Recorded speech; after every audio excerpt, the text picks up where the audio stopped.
All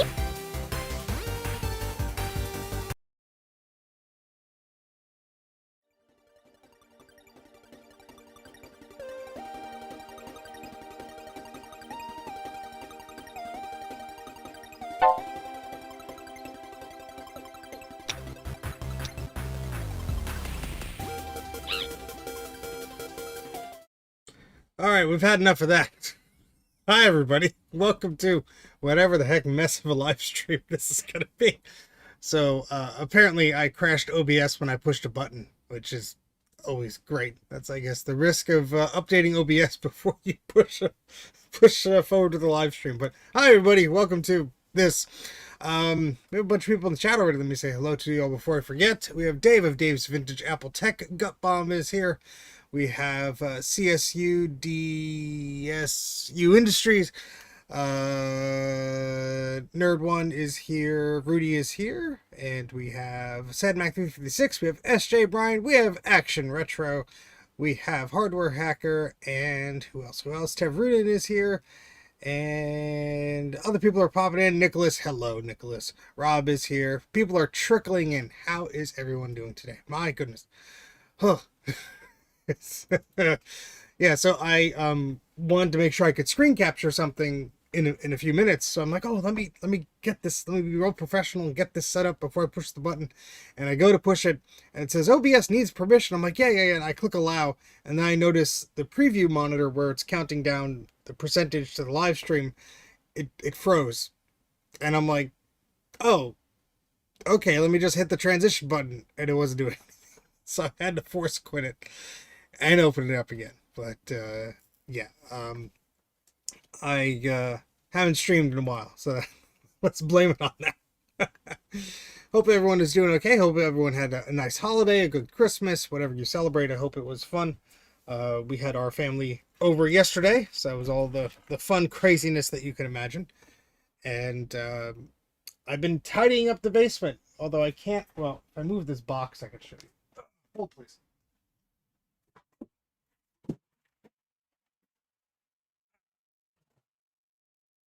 There we go. Okay. I've been tidying up the basement so you can actually see to the other side of the basement, which is really crazy.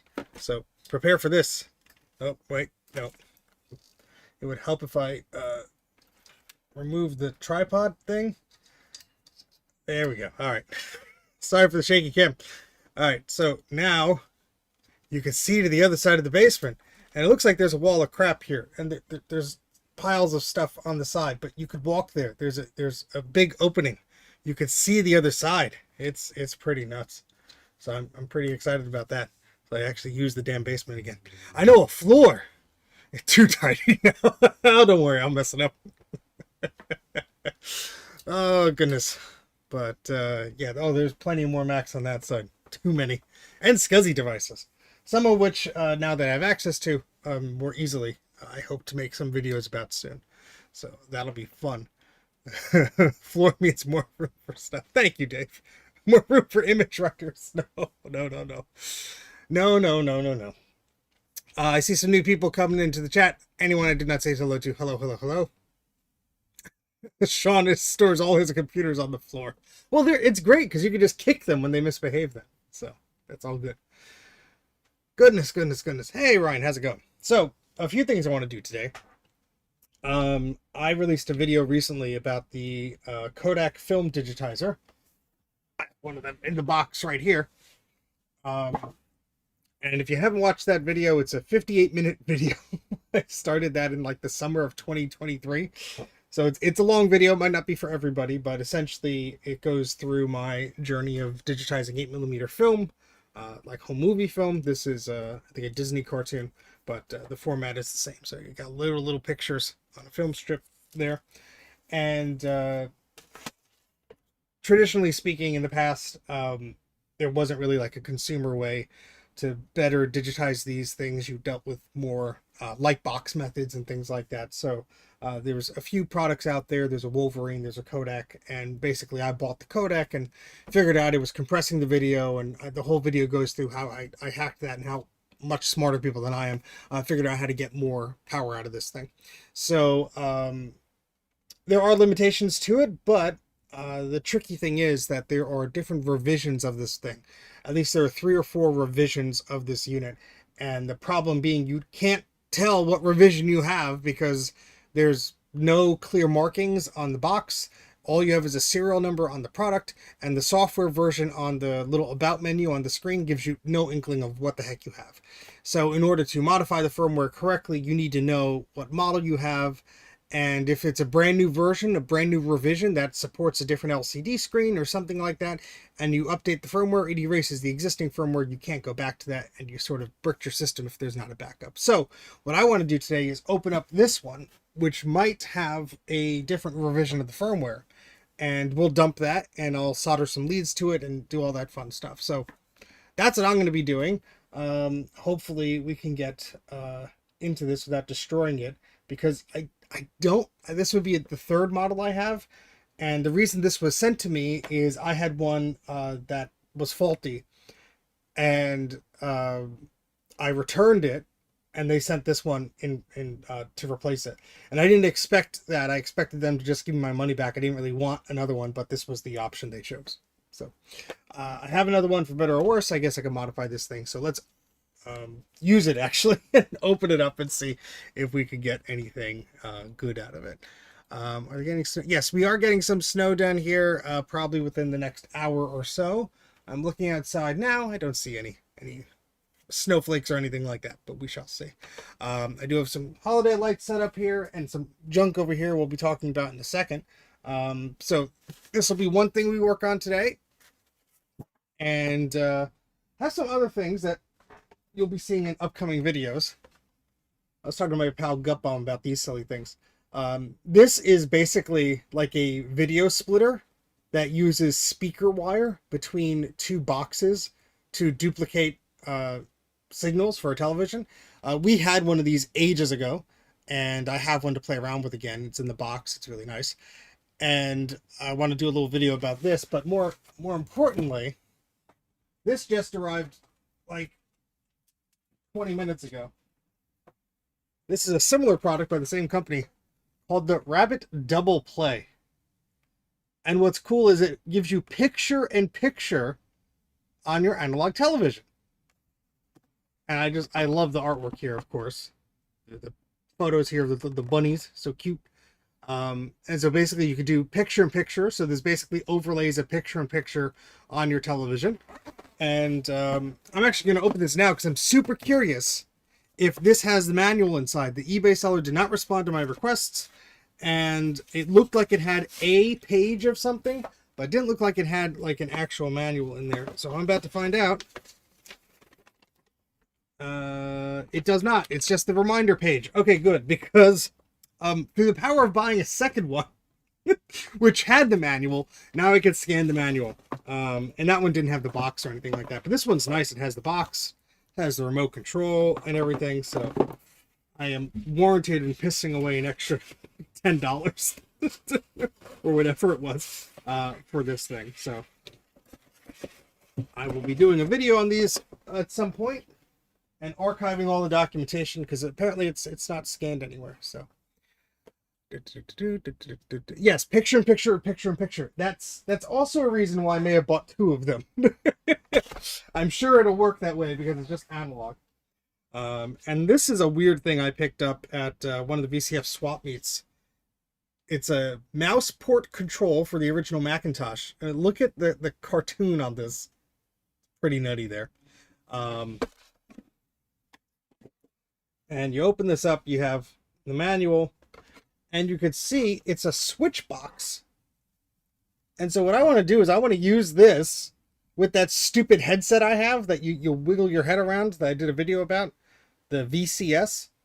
Search my channel if you haven't seen that one. That was a fun video that I don't think a lot of people watched. But this is basically an old Macintosh mouse switch box. So you got your, what is it, your DB9 or DE9 or whatever it is. And you have, how many ports? 3? You have 3 ports to toggle between. So I think that'll be fun. Put that back. And my brother got me this for Christmas yesterday. I needed one of these for a while. It's one of those, what is it, IEC cable kits, where you got the tool, you got the connector and you got all the little cable. So now I can make my own floppy drive cables and all sorts of fun stuff. This was on my to buy list for ages. I just never got around to it. So you got your big honking tool there that is like greasy all around. I guess that's normal. We'll put that back into plastic and get grease all over my hands. Like yes, that will be very, very handy for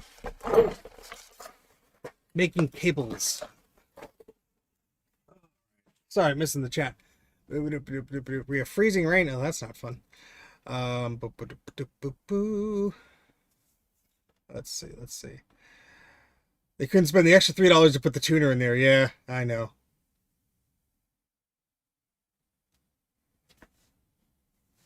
Classic 80s remote control. Yes. No, Gut Bomb. No. Oh, boy. All right, so let's open this box for this Kodak thingy. And, well, I should probably wear gloves. Because there is a chance that I will not be keeping this. I don't want to get my hands all grubby hands all over it. And yes, I'm wearing pajama pants because I'm channeling my inner Gut Bomb today. And if you haven't subscribed to Gut Bomb's channel, what the heck are you doing? Gut Bomb, put a link to your thingamajig in the chat while I look for my gloves, which are normally in this area and have since decided to not be here? Question mark. I know there's some upstairs, but I'm really lazy. And I do not want to go all the way upstairs just for a pair of gloves. Poop. Poopy doopy. Poopy doopy. All right, well, we're just gonna go through with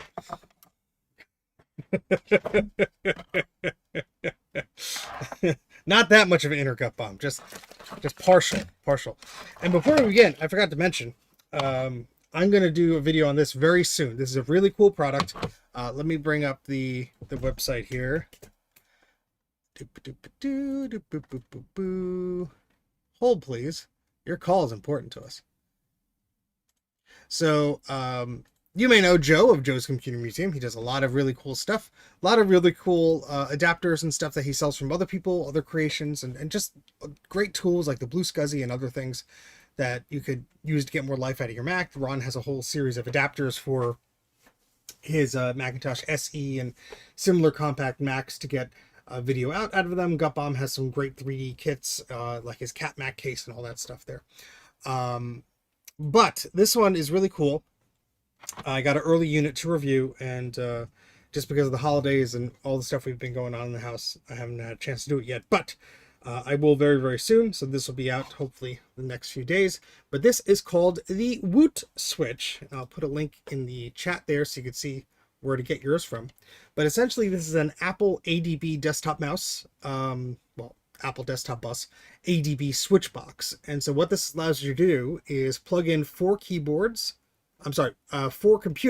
into one set of a keyboard or a mouse. So you have your two inputs here. Sorry, left and right are confusing to me. And then these go out to the computer. So if you have like a Quadra, Performa, Mac 2, and let's say a Classic, those could all be plugged in there. And then your keyboard and mouse could be plugged into one or both of the ports. Gets power via USB-C to power the device. And then you just push this button, beep, and it switches between it, which is super cool. So if you have a setup like me, which is over here, where I have that, there it is. You can't see the monitor, it's behind the pole. But I have this PowerMac 8600. I have this G3 blue and white tower. I have this here, which is Macintosh clone, this desktop. And then below here is a Quadra 950. So this allows me to plug in one keyboard and mouse into four of those computers and just switch between them. Gives you a little beep. There's a little lighted indicator here. Very, very cool. So this is brand new. It's on the store now. You can buy it. I'm going to do a full video review of it. Already been testing it a little bit and discovered a bug and they fixed it. So this is a really cool product. So I'm excited to play around with it. It's sort of like a KVM, like people in the chat are saying, with no video, but I think that that's something that could be worked on in the future because these things are really cool. But for now, it's a great switch box. I already have a built-in VGA switch there, so it's perfect for me. It's just a drop-in solution. I don't have to replace that, so it's really neat. So yeah, please go get yours if you're interested in purchasing one. I think it's a really cool product, and I hope to have my video done with that soon. I recorded some footage and then moved everything around, so I'll have to probably reshoot some things. But anywho, let's get to opening this Kodak thing. I'm going to put down this pillowcase thing just because there's going to be some parts I want to just be sort of delicate with. It's all plastic, so if I don't have my gloves, might as well just treat it nicely, I guess. Oh boy. I don't have the use for it, but I do need it. I mean, I think it's super handy, especially like I showed you the desk I have that has limited space. It's a godsend to just have one keyboard and one mouse, because there's so many times where I have multiple keyboards on the desk. I go and grab the wrong one, and I'm like, wait, is this the right one? Nope. So, helps with that. Now, if you've never had one of these products before, didn't see my video, I'm going to unbox it now. You get your user manual, which is super duper basic. Just tells you sort of how to turn on the unit and stuff like that. They give you a take-up reel, which is actually a pretty good quality. You have the unit itself. And then you have a power adapter here. And what is that? Looks like a zip tie or something got loose. And you get a cleaning cloth and little film sprocket adapters to fit in the holes of the little sprocket thingamajig. So, if you adapt ADB to your K-Pro gut bomb, it'll sure. Why not? I don't see why it wouldn't. Also, YouTube redesigned their whole little like streaming dashboard thing, so that's interesting. I haven't streamed since November 17th or something like that. My goodness. All right, so we do have the other camera here, or is OBS going to crash on me if I switch to boy. Let's see if it'll work. Oh, well, I think so. How about that? Look how fancy we are today. You're seeing double. 4 Steves. Right, so we have some tape here. Like literally just Scotch tape. Like gift wrap tape. Okay.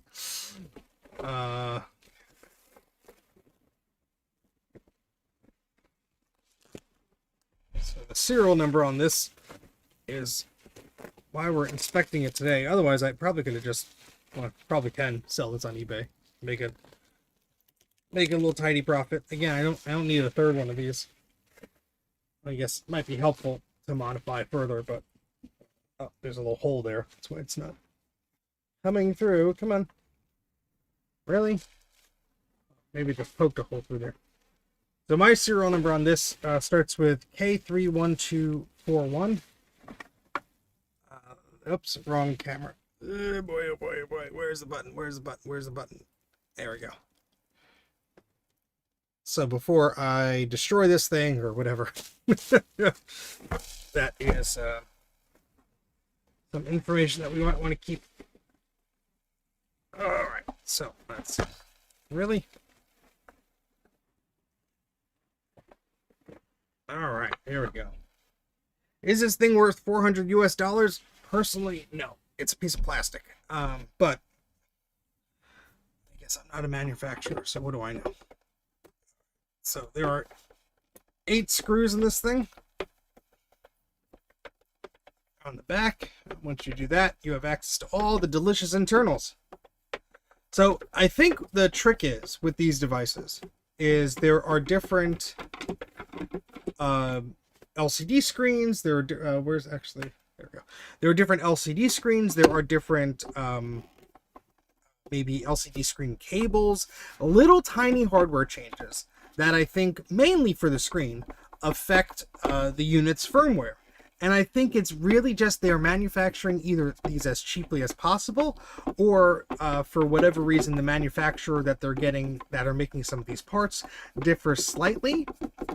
And because of this, the firmware doesn't work on all devices. And the most notable thing you can see is the screen getting all messed up.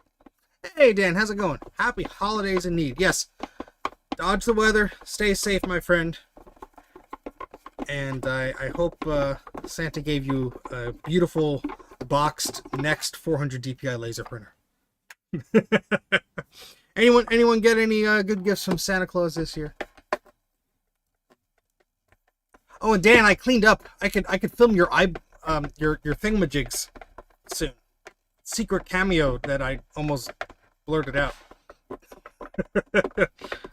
I cleaned up good. You could walk in here. There's a floor. Everyone's like, what the hell is he talking about? And I'm like, probably best you don't know. All right, another screw comes out. Put that there. I mean, as far as the plastic construction of this goes, the plastic could be worse, so it's actually not too bad. Oh boy. I do have one of these electric screwdrivers that I got recently at Costco. It's one of those Fantic ones. It was like $30. And I'm like, that's a pretty good price. Amazon had them for like triple the price. But I don't think the bit is long enough to fit in here. So I'm using this trusty blue screwdriver that always seems to work. Book of 100 home computers from the MIT Press. Oh, that sounds awesome.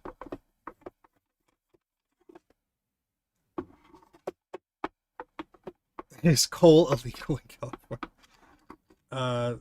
Sure. Why not?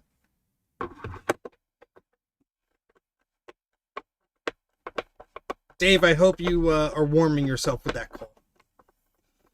Ooh, laser discs. There we go. All right. Put that screw over here. I believe our friend Trina is streaming later this afternoon. So if you like watching Mem Test, check her out. I am gonna get hand cramps for Christmas.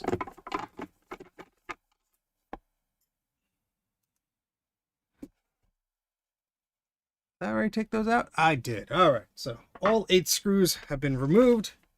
I guess this video could be a very poor tutorial for how to take one of these apart. So what you want to be very careful of is 2 things. This control panel is connected to the main board via a very short ribbon cable. Also, you don't want to scratch this LCD screen, which does have a protector on it from the factory. You can see a little plastic tab right there. But what I'm going to do is carefully open this up. And how you do this is, well, I cut my fingernails, but hopefully you could just sort of massage it. There's no real clips. It's just sort of molded in there. Make sure I got all the screws, otherwise this can make a real fool out of me real quick. So usually, actually, I start at the bottom, like you can see where my fingers are here, and sort of just pry it a little bit with your fingernails. And the top is usually the hardest one, the hardest part to sort of undo. And so what I recommend is putting your hand up here, not really holding it, but you want to make sure that this panel doesn't go flying, because if it does, that ribbon cables could easily snap or break something. So you don't want that to happen. You're going to have a bad time if you do. So just sort of wiggling this. Let me just put it face down here. You can see the seam is completely open at the bottom, but I'm still working at the top. So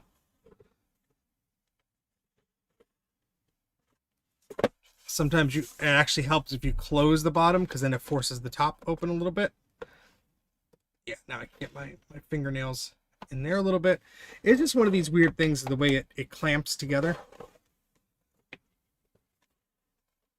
Oh, this is a new one, Dan. So I got a replacement, and the serial number is different, so I'm going to dump the firmware for our friends who are having difficulties with theirs after they flash the firmware. Because unfortunately, the process of flashing firmware doesn't allow you to revert back. So this one is a new one that I haven't broken yet before. It feels like a screw is still there, but I am not seeing any, unless you added one here. No. But sometimes they're just a bit stuffy. Come on. Come on. Come on, come on, come on. All right. The first time you open it, it's always a little stubborn. There we go. So I'm going to keep my finger here to hold this panel towards the screen. There we go, as I get the rest off. And now, this is a later revision. So there's a ribbon cable running from this side to this side where the power port and the SD card is. If I open this slowly, you could see that board there? And there's a ribbon cable. You don't have a lot of space here. So I'm going to get my fingernail and I'm just going to nudge the plastic holder on one side, and I'm going to nudge plastic holder on the other side just to fan it out a little bit. And I'm just going to take my 2 fingers on the white ribbon cable here and just grip it like lightly and just sort of shimmy my fingers around. And you can see I'm just walking that cable out. And now this side is free. You can see there's just a little board there with a little capacitor. And that goes to the USB micro B port and the DC 12 volt barrel jack there. So we put that to the side. And here we have the rest of the insides of the unit. As you can see, pretty empty. Hey Ron, how's it going? Yeah, so this is a one that was a return to me. That was a replacement, and I could see right away that the ribbon cable here is different. This is a much smaller ribbon cable than I recall seeing, so this might be a different revision. So it'll be good to dump the firmware on this just in case. But as you can see, this is that very thin ribbon cable I was talking about that connects to this control panel. This control panel is not screwed in. It is just loose here. So the next thing, yeah, huge SD card slot.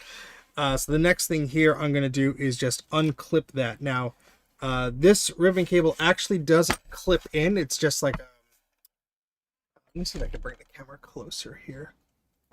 It is just sort of held in there. So what I'm going to just do is take my fingers and just sort of walk it back a little bit. Very gently. There we go. And that's done. So now I can take this panel off and put that to the side. And I'm going to have to remove this whole mechanism here. What I want to tell you is there are a bunch of screws here. You don't have to remove all of them. You just have to remove the ones on the outer edge, basically. But the LCD screen is here. And I'm going to get some close-ups of that with my phone, because I have photos of the other units I've taken apart, and I am curious if this differs in any way. What's interesting is there is a 2020 date on the little circuit board. But let's actually look at my photos here on my phone. It's going to be very exciting for those who won't be able to see my phone. My computer just turned off. What are you doing? What are you? Computer?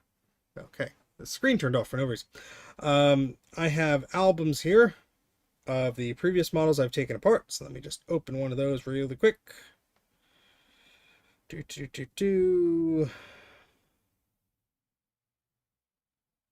we go.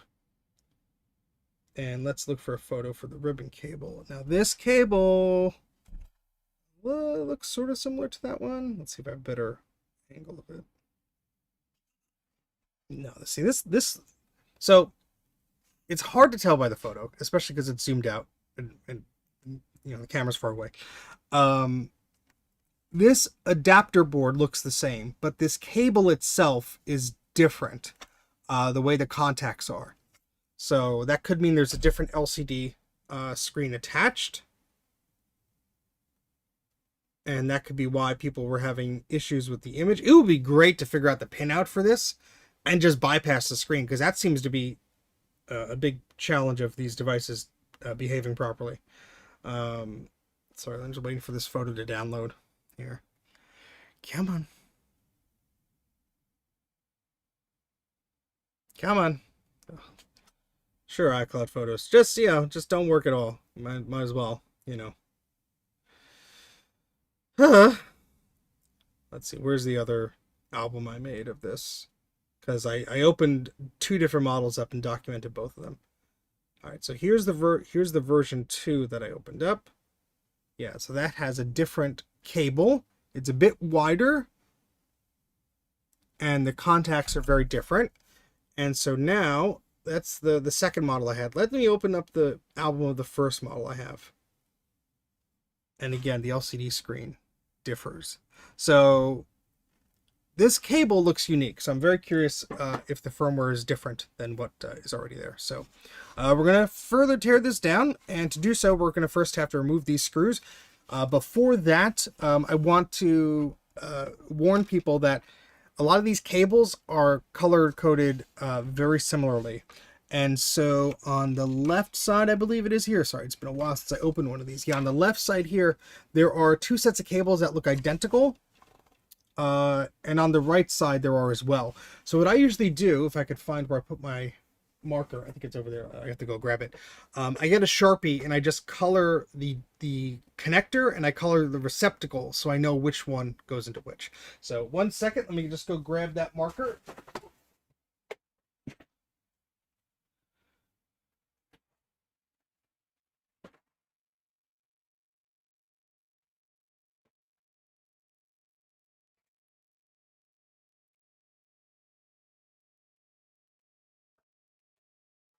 Okay. Oh, sorry, Aaron. This is a Kodak film digitizer, and basically there are a few different revisions of these things. Basically, the hardware is identical except for like the LCD screen or maybe a controller chip or something. And the firmware on these needs to be preserved because if people are modifying them, they could easily overwrite the firmware, and there's no clear labeling on what version is what. So you could easily get yourself in a bad situation. So what I'm going to do is take this apart and wire some serial connectors, headers, to the bottom of this board, and then I could dump the firmware to it. So what I'm going to do is, this is the motor cable, and that plugs in here. So I'm just going to put a little dot with my marker on the receptacle here, and do that on the cable itself there. And so now when I unplug this, which I'll have to do to remove everything, I know where that goes. And I'm going to do the same on this side here. You can also use some tape if you want to. I'm going to remove this ribbon cable just to give myself... Go. Yes, I made an initial video that made it on Hackaday, which was a very high-level overview of sort of what I discovered. That was 2023. And then I went down a really big rabbit hole. I made a little short video that I put on Tinker Different, and that really exploded. A lot of smart people contributed a lot, especially David in the forum. Really has their own firmware that they've gone above and beyond to help us out, get more life out of this stupid thing. And yeah, so you've probably seen one or two of those things. So let me just put a little dot on this one here. This is the connector that is one of the things that controls it, either the light or the little thingamajig, I don't know. In fact, I'm just going to pull this out to make it easier for me to put a little dot on. And this is the connector that is closer to this edge of the unit here. So let me just put a little mark there. Perfect. All right. Yeah, I mean, Kodak just puts their name on anything. I'm not one to really like be like, oh, it's so cheap, don't buy it, for like little cheapo rebranded things. But all the Kodak batteries I've ever bought were just complete garbage. It's just horrible, horrible, horrible things. All right, so to remove this cage, which has all the important bits on it, you have to unplug all of the cables, and that includes the ribbon cable to the camera, which we'll get to first. We'll get to in a bit, but first I'm just removing the little cable to the fan. This cable is to the motor that drives the gear advance for the film sprocket. There we go. You just sort of have to wiggle these connectors back and forth. You don't want to be forceful. You want to be gentle, because you don't want to break anything. This is another one. This is another one. Okay, great. So now we get to remove the screws around here, and I'm going to try and document as best I can which screws you have to remove and which you don't. So I'll just try and prop this up here. It is sort of a sized thingamajig. I don't know. Words are hard.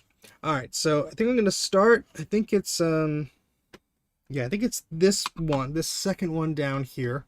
So let me try and point with my screwdriver before I do this. So this one right here. Can this come any? Yeah, I think this can go a little bit lower. Yeah, look at that. Look how fancy we are today. And I'm going to hit my head with this thing, I'm sure. All right. So we're going to take this screw out here. I know it's not focused properly, but that's just webcams being webcams. Put that to the side. And we're going to take the other one right below it.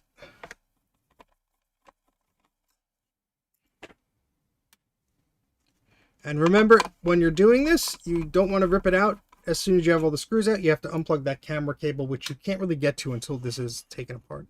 Then we're going to follow the row of screws at the bottom here. We're basically only removing the ones that are plugging directly into the plastic. Some of these are connecting two of these metal bits together, so we don't need to touch those.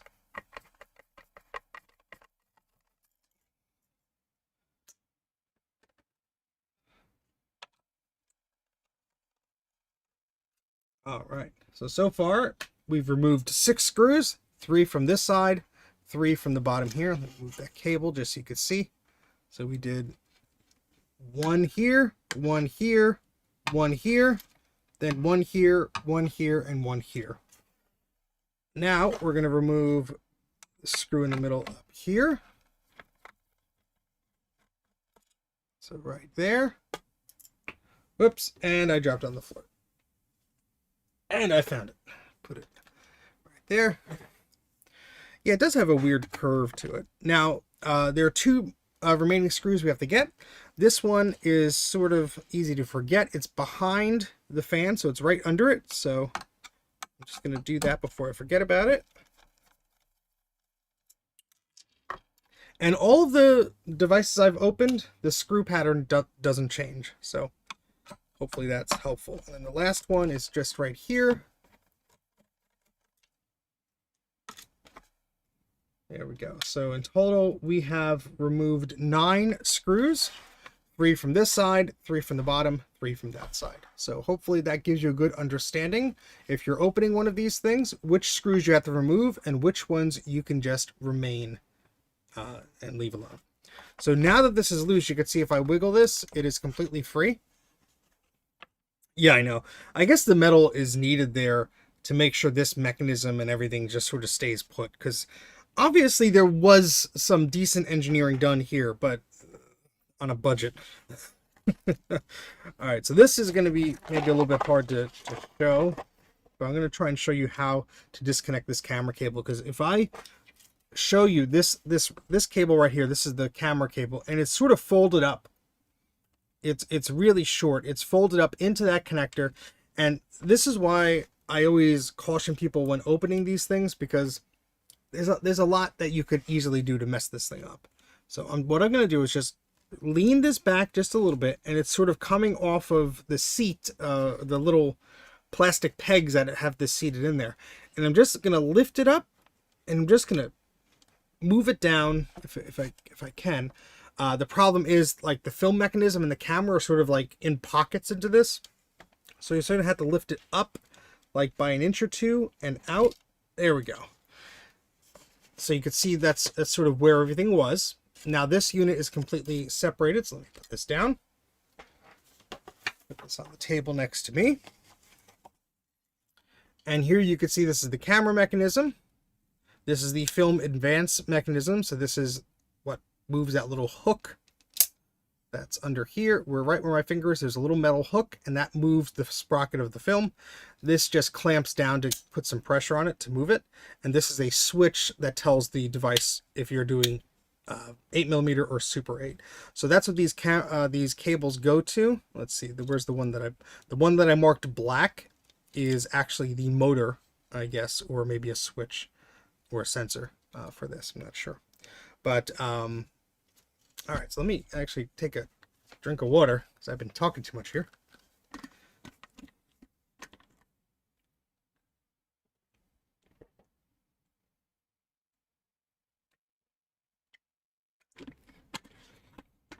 And I managed to spill water all over my crotch.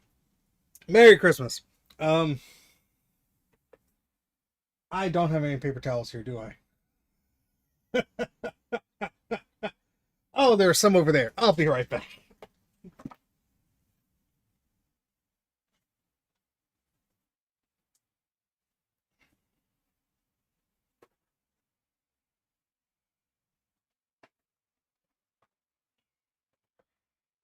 Makes it look like I wet myself on the chair. Anyway, it's not a negative scanner, it's a positive scanner, but it will scan 8mm film.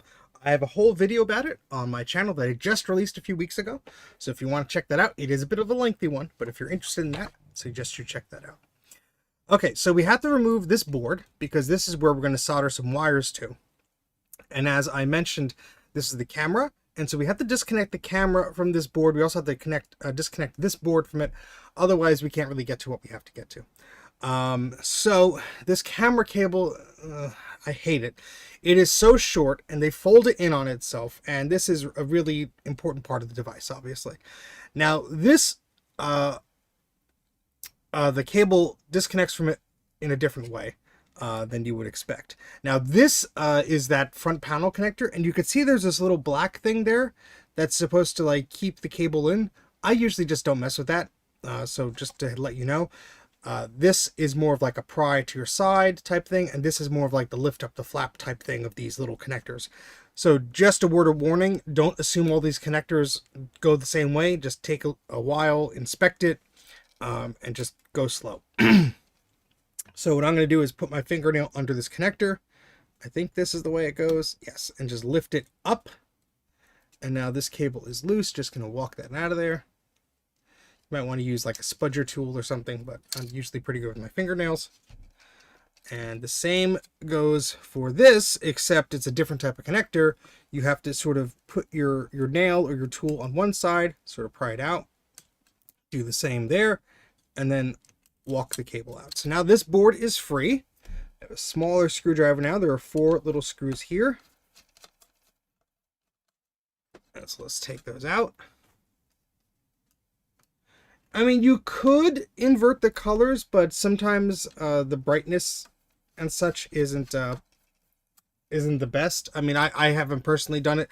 I've seen people that have done it. So what I guess I mean to tell you is there is no setting on the device to turn negative into positive. If you were to capture a negative that has been processed, but it is still a negative and not a positive image, you would have to do any post-processing on your own with a different video editing program.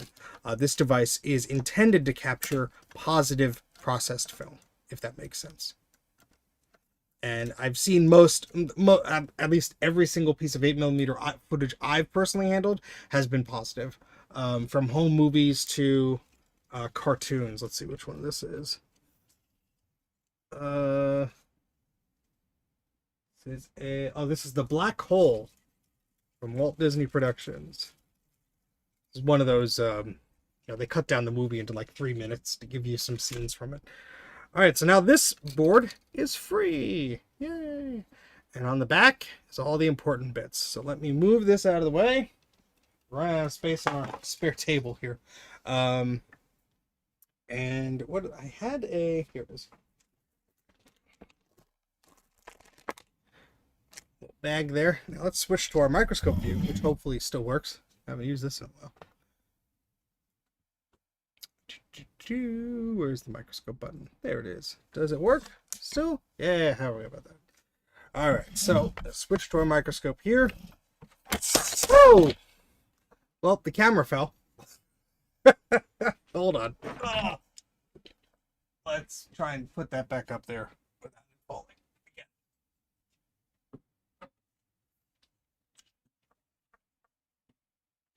Okay, well. Hold, please. That's the problem with this above cam. It's just like a camera arm with a thingy, and sometimes it has a mind of its own, and it decides to eject itself and cause problems, like smashing into the monitors below and almost destroying them. So I'm glad that didn't happen. That would have been a fun way to end the live stream. Okay, here we go. That was fun. All right, so this is, in fact, let me move it just so I can hold it. This is the bottom of the board for the little Kodak Digitizer. You can see we have a Novatech system on a chip. Let me swap that around so everyone doesn't have to turn their heads.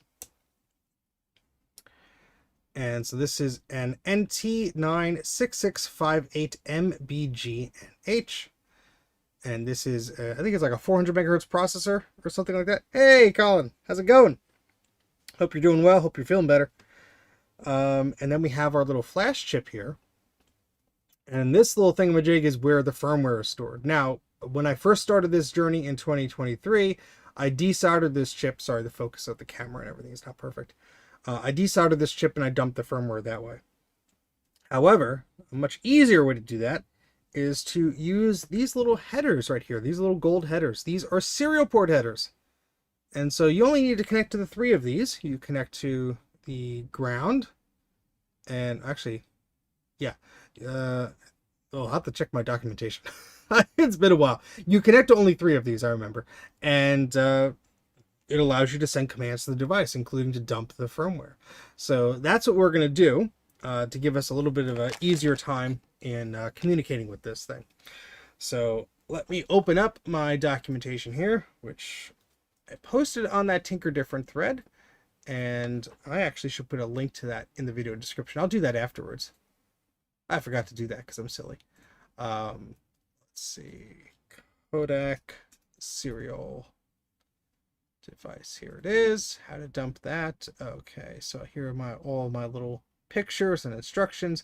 I do have a step-by-step guide of how to do this on Tinker Different. So let me see this. Yeah, so you only have to solder to the ground, to the RX, and to the TX. You do not need to solder a wire to the voltage, the 3.3 volt side.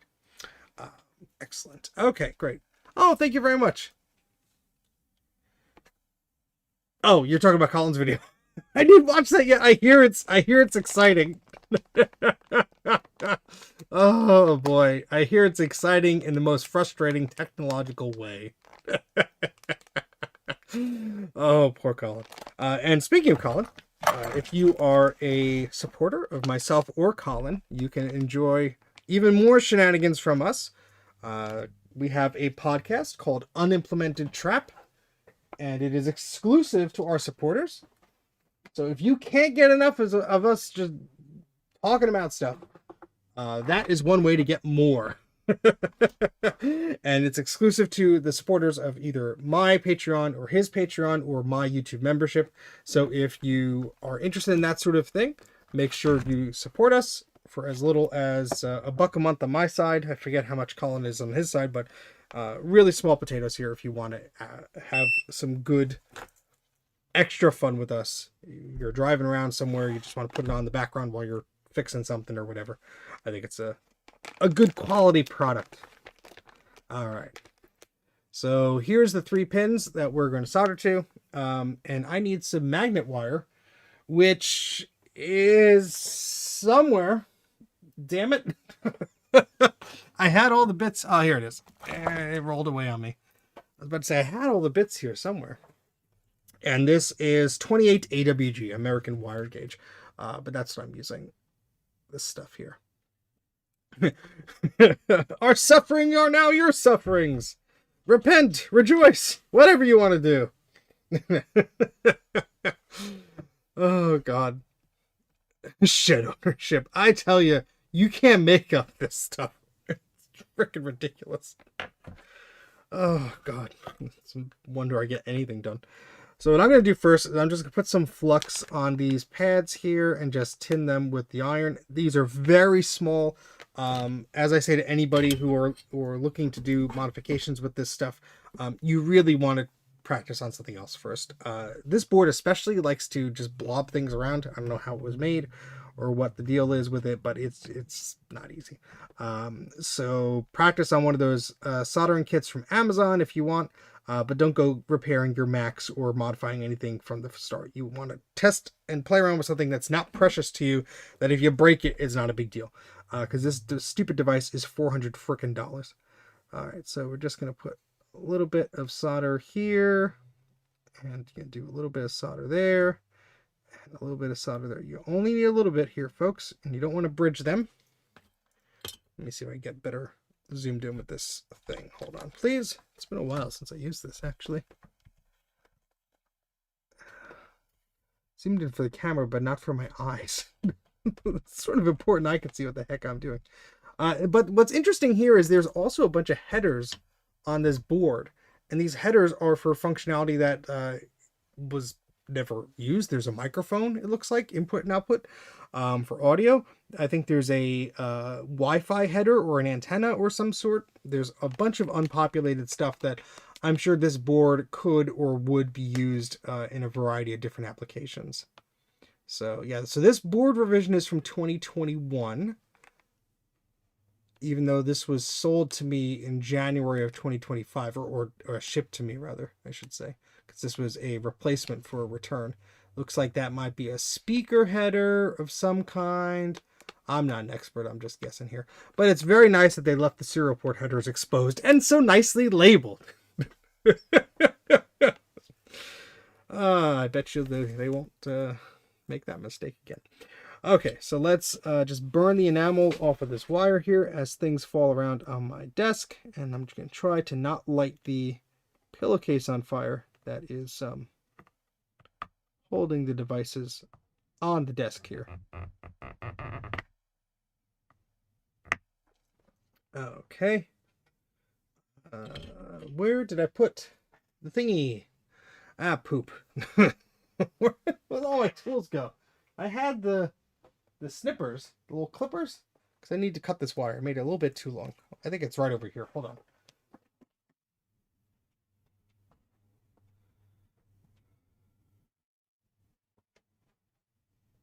I did just have them, honestly. But it wouldn't be a stream without me misplacing something, so I guess, you know, not that going for us. It's now official. Officially official. Here they are, under the pillowcase. Oh boy. Okay. So this is, again, 28 AWG wire. And you can see it's very teeny tiny. So I'm just going to clip off a little bit here. Do a little bit more, because we're going to have 3 of these pretty close together. So you're going to want to make sure that you don't risk having them bridge or anything like that. Okay, so I'm going to tin the end of this wire just by doing some of this to it, making it all tinned and happy, maybe, kind of. And we're going to do the ground one first. So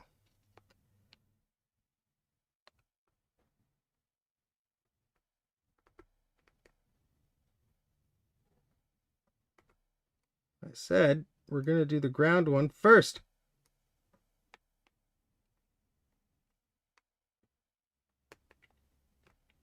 And there's a ground plane, so it's going to make it a little bit annoying to do that, but there we go. I think that's not going to go anywhere.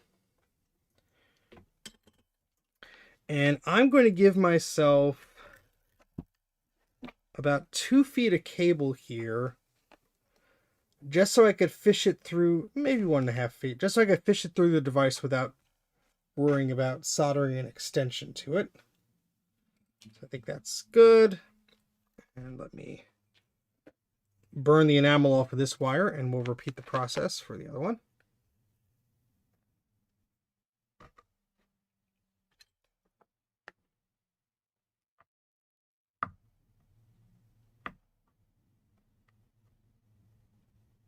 At least for this particular brand of wire, I know that I really can't get a good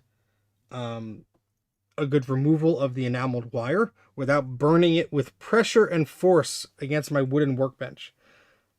Maybe I'm just doing something wrong. Maybe just the wire's enamel is super tough, but that's just what I've come to expect from this, and why I have so many burned holes on my workbench. Oh boy. All right, let's sort of see how that is. Yeah, that should be fine. So this will be the RX one. I forget which is send, which is receive. Maybe, I think R is for receive and T is for transmit. What do I know? Make sure we just have still enough of flux on here. This one I think is going to go on much easier because there's not a ground plane to be worked on. And yeah, look at that. Nope, you can't see that because my big fat head was blocking it. Sorry. Okay, and then we're just going to Make sure that that wire is relatively the same length as the other before we snip it on the other side. And if I was fancy, I'd use different colored wires, but I don't got different colored wires. I do, but they're way too thick for this application. So we're going to skip that.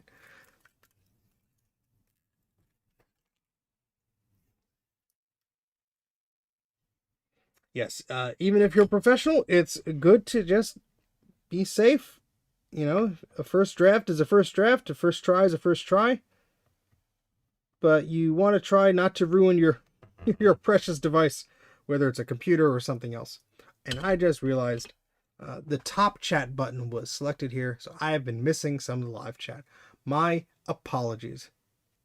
Your suffering will be legendary, even in hell. Yeah, I was simply holding up the multimeter as a suggestion. Maybe we'll do some silly stuff with that later on if I'm not too lazy and tired and recovering from being up until like 3 a.m. last night. Yay, holidays! We had the bunny down here instead of upstairs, so there was more room for family. And then we had to put him back upstairs, and then, you know, all that fun stuff. Okay, just trimmed that a little bit. I think that could be trimmed just slightly. I mean, that would have been fine, but I'm a bit of a perfectionist with this stuff, even if it's janky.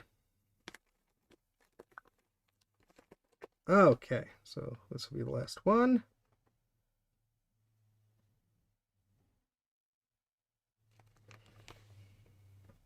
I should have been using my tweezers for this, but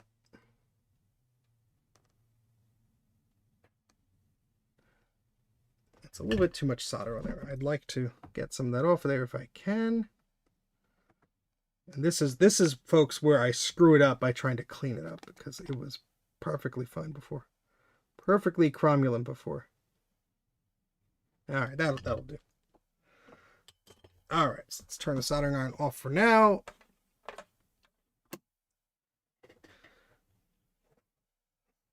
Okay, so now we have all these little wires. And let me just snip the last one off here so they are free.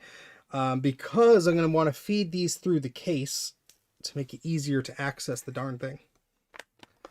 Alright, so let's take those. There we go. So we have our 3 cables here. And sometimes what I'll do is I'll feed them through areas on the board. Let's get the rest of this thing back in here. And let's see if our above camera wants to cooperate here.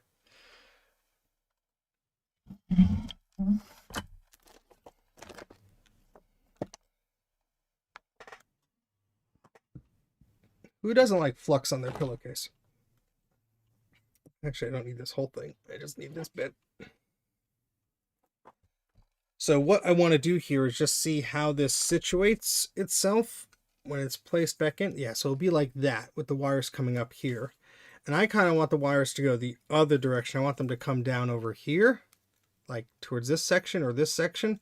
So I'm probably going to just snake them around. I guess I could put them through the screw post, but I don't think that would be the best idea. Let me just use some Kapton tape here. It's, I think, a good solution. Because we also want to make sure these wires don't go anywhere. And I also need to be aware of which wire is which. So I'll show you how I do that in a moment. Delicious, delicious Kapton tape. Okay, so we're just going to put a little piece over here, piece over here. That'll make sure the wires don't really go anywhere. And it will also just make sure that they sort of stay separated enough for me to understand which ones they are. So this is the ground one. I'm going to take this and I'm just going to make a little kink in the cable, just swirl it around my finger like that, so it's curled. So that one I know is separate from the others. And then the RX one, which is right next to it, I'll put a little loose knot in. So there you go. So now it's easy for me to tell which is which. Of course, you have to remember what you do, and I will forget instantly. So I'm going to open up my little notepad here, make a note before I forget. And there's the little notepad there, and I'll just say wires for ground. It has a loop, and for RX, we have a knot. And for TX, it is unchanged. All right, cool. So I'm pretty confident in my soldering ability. I'm not going to want to plug this in and test the whole darn thing. This unit has actually never been powered on, so it could very well be broken from the factory, but I'm going to assume that Kodak is a little bit better than that. So what I'm going to do is place this back on here, and let me get this camera a little bit lower, and hopefully it doesn't fall on me again, because that was not fun.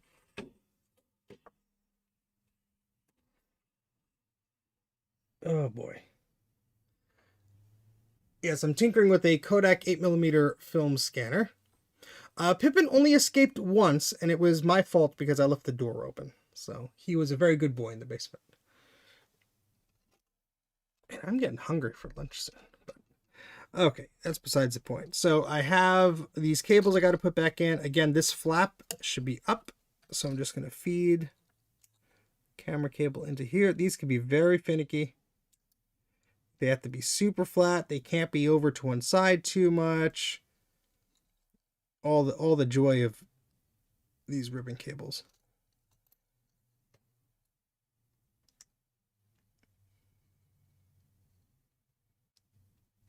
There we go.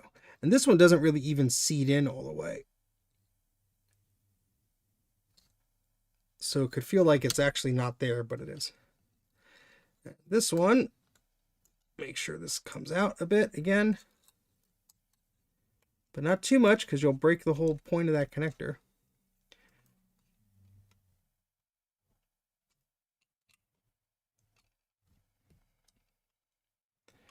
And I feel like that is maybe in there. Yeah. Okay. Whew. All right. That, I think, is as good as I'm going to get that. Oh, sorry. I'm missing the chat. Oh, yes. Well, he is named, my wife named him after the Lord of the Rings character, but he could also be referred to as being named after the Bandai game console. And we have discussed many times of getting him a friend and naming them Merry. And they would be little punks together, I'm sure. Yeah, so what we're doing here is I got a replacement machine from Kodak after mine had failed. And it's been sitting in a box since about January or February 2025.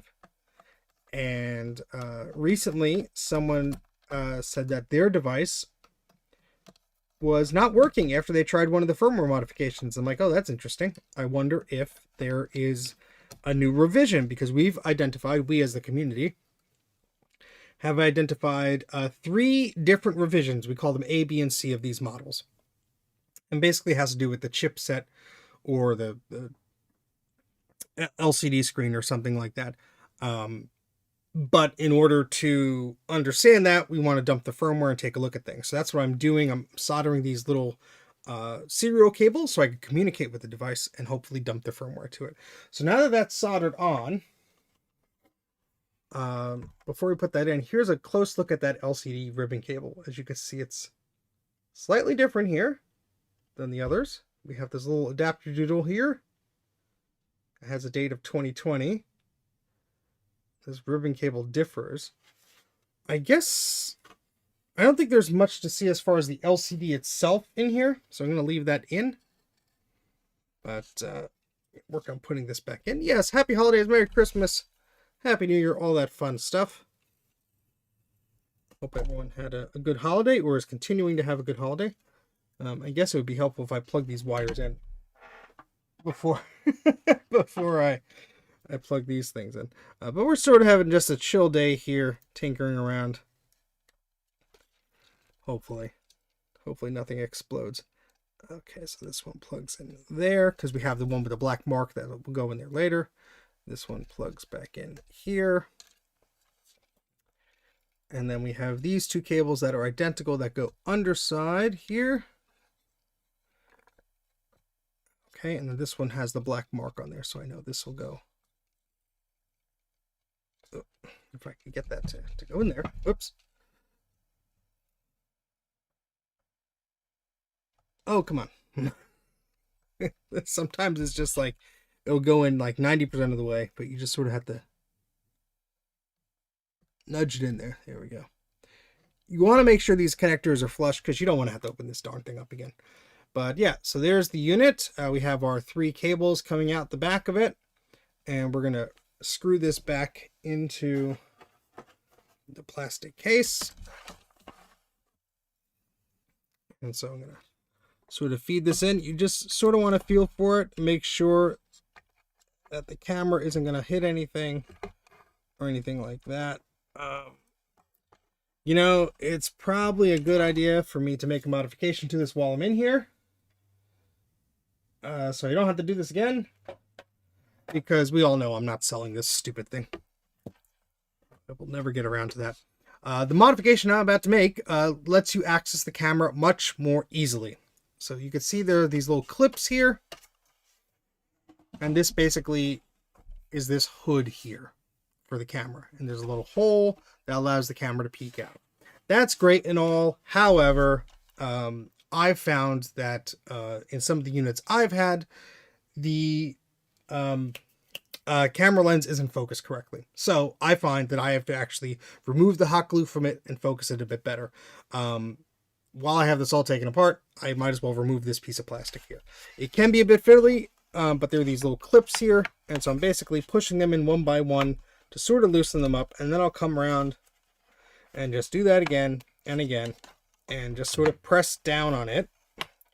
Use as many fingers as you can, and eventually this little hood will come off. You just want to be careful. The screen is right there. I'm pulling on this with my arm as I sort of push each little peg in. But there we go. And it just comes off like that. And if you really want to, you could just insert it back in there, but it's much easier to remove it now. So you don't have to do it later. And you could install it again at any time. You don't have to remove the whole unit, but we might have to do some adjusting. So I'm figuring out, you know, let's just do it now. So let's prop this up here. And we want to make sure that all these plastic pegs are seated. They are. And we have our 9 screws. I like to put in corners first, just to sort of get everything level. And I'm not screwing them in tight. I'm just sort of screwing them in loosely there, so I know things won't wiggle around too much.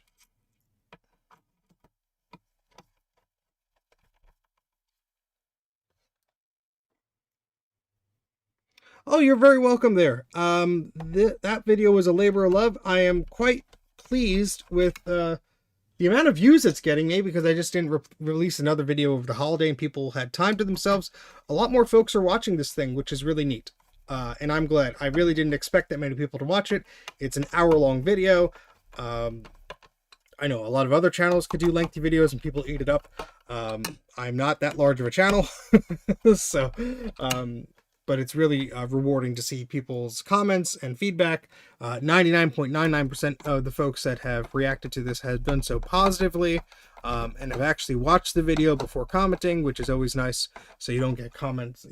I'm not getting too many comments of, well, why didn't you just use XYZ? Which I actually explained in detail into the video. So, yeah. Labor of love. And honestly, it was really touching moment yesterday on Christmas. We had my father's cousin come over, and back in August he had given me a bin of films to convert, and he hasn't seen these things. They're from the 1960s and 70s. He hasn't seen these in over 70 years or so, or however long that is.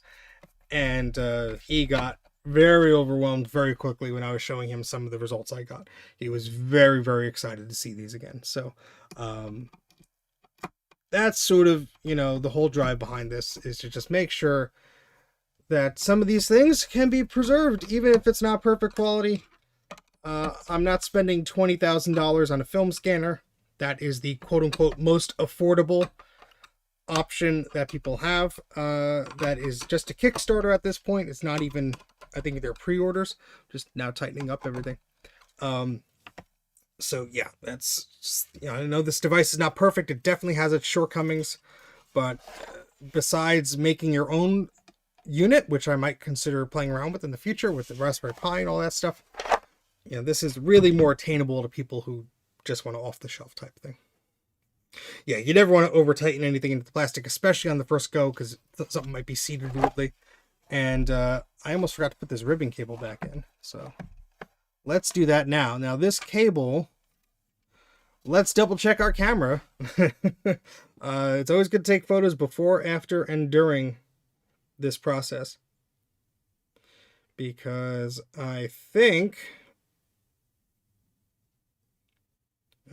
that cable, I forget if the blue is pointed up or down. I have to rewind my own stream. Yay, YouTube! Because I can't remember how it was. I don't even know how long we've been going here for. We've been going for quite a bit here, for at least an hour. Learn how to use video coders. How about you just show me a preview of my video, YouTube, you silly, silly goose. Okay, so let me just rewind here. There it is. Okay, and so I'm fiddling around with this thing. And let's fast forward a bit. Okay, yeah, so the ribbon cable here loops around like this. So the blue is not on top. The blue should be facing down, it looks like. So that's how this is plugged in. And so just another word to the wise, you just have to be mindful of how these things are plugged in, because I guess you could really screw it up if you do it the wrong way. And I'm just going to triple check my video here. I am getting a bit lightheaded because I am likely very hungry, and I don't know it until now. Yeah.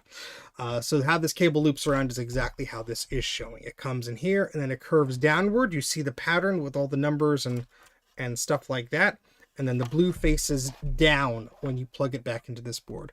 So I'm just going to make sure that these little notches or grabbers or whatever the heck the holders for the cable are there. And I'm going to wiggle this in. It's sort of not going in, so I'm just going to take my time. Make sure both of those are ejected. There we go. Tighten it from one side, tighten it from the other, tighten it from the other side again. Perfecto. So that's how it should look.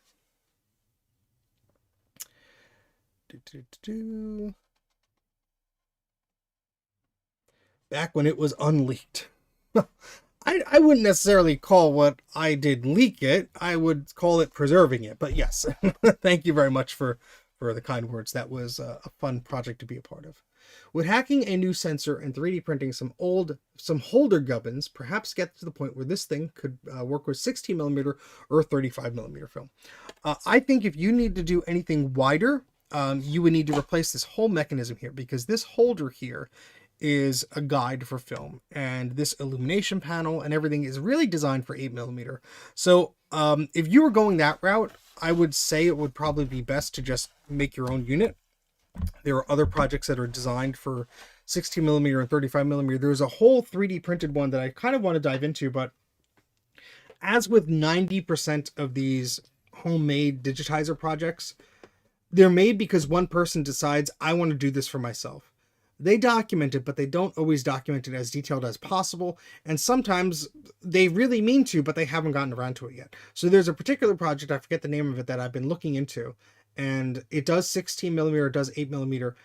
But there are 3D printed models, but the steps are in the most like basic of basic. Oh, attach this, do this, do that. And it's like, yeah, the documentation's a work in progress, but unfortunately that doesn't help anybody who wants to build it now. Hey, Jeff. Nice to see you. Happy holidays, man. Oh, yeah. We've sort of gone to a deep dive on this thing. So what we've done today is this was a new replacement unit that Kodak sent me that I believe may have different firmware on it than what is currently archived. So what I've done is soldered our 3 serial communication cables, ground, transmit, and receive, and we're going to go ahead and try and dump the firmware on this thing. Now, before I do that, I got to button it up, and so we're almost done doing that here. Yeah, that's the thing. I would really love to do my own, or at least provide documentation for one that is helpful. But also, you have to think of, I mean, not you, but general in the interest for this. The people that are going to be doing this are going to be people in their 60s or 70s or around that age group who have these films, or maybe they're kids or whoever, and they might not be the type of people to get into doing stuff with 3D printing or programming or whatever. But obviously that's not everybody. A lot of people are very much into that stuff, and that's great. But I think that's why some of these off-the-shelf solutions are very popular, even though they have a lot of those shortcomings. So I'm just trying to shove this cable for the control panel back into where it needs to go. And I'm wondering if I screwed this up. I did. I actually have to lift up that little cable to shove it back in. So I was incorrect before. Apologies. Yes, you can pull this cable out without lifting up this little flap, but this flap only comes up around like 25, 30 degrees. But to put the cable back in, you definitely have to lift up the flap and shove the cable back in. And that's it, fully inserted. It doesn't go a long way here. So I'm going to put the panel back in like this. It sort of slides in. And I'm going to show you a little hack that I do for this stuff, because it's really the only way that I've found to do this where it won't screw up while you're putting the rest of it back together. And where the heck is my blue tape? I need some blue tape. Oh, blue tape. Where'd you go? I guess it doesn't matter what type of tape I use. I could use some of this Kapton tape or some of this electrical tape. Yeah, that'd be really cool. I have to look into that. Where is that held? I just got a huge hit of brain fog here because it is 2:35 and I was up late last night, so my breakfast was all off and now my lunch is all off, and my brain is like, why you do? So I just put a little piece of tape here, and that's basically going to hold this panel on so it doesn't fall off or anything, and break that short ribbon cable as I try and assemble the rest of this together. Because I have to put on the back half, which is where this ribbon cable is going to plug into. And then I also have to feed these 3 cables through the plastic casing. So we have sort of a clean look here for our modification, because we have these little grills in the back here. So let's move this camera up a bit so we get see a bit better away from my crotch. I will eat something in a moment. I just want to sort of put this back together. Okay. Your Mac 84 needs food. All right, so we have our ground cable, which is the one that we made all the little twisty doodles in, which is now tangled up with the Oh, Stephen, you silly goose. Okay, so this is the ground cable. We're going to scoot that through the nicely provided fins here, little grill, or whatever they are. You can sort of just snake it through the plastic opening, but then it won't close correctly. But all right, so that is that. And that's still the curly one. And this one here is the transmit one. I'm going to put that through there. Sorry, folks, you can't see this. I will move the camera in a second when I'm done.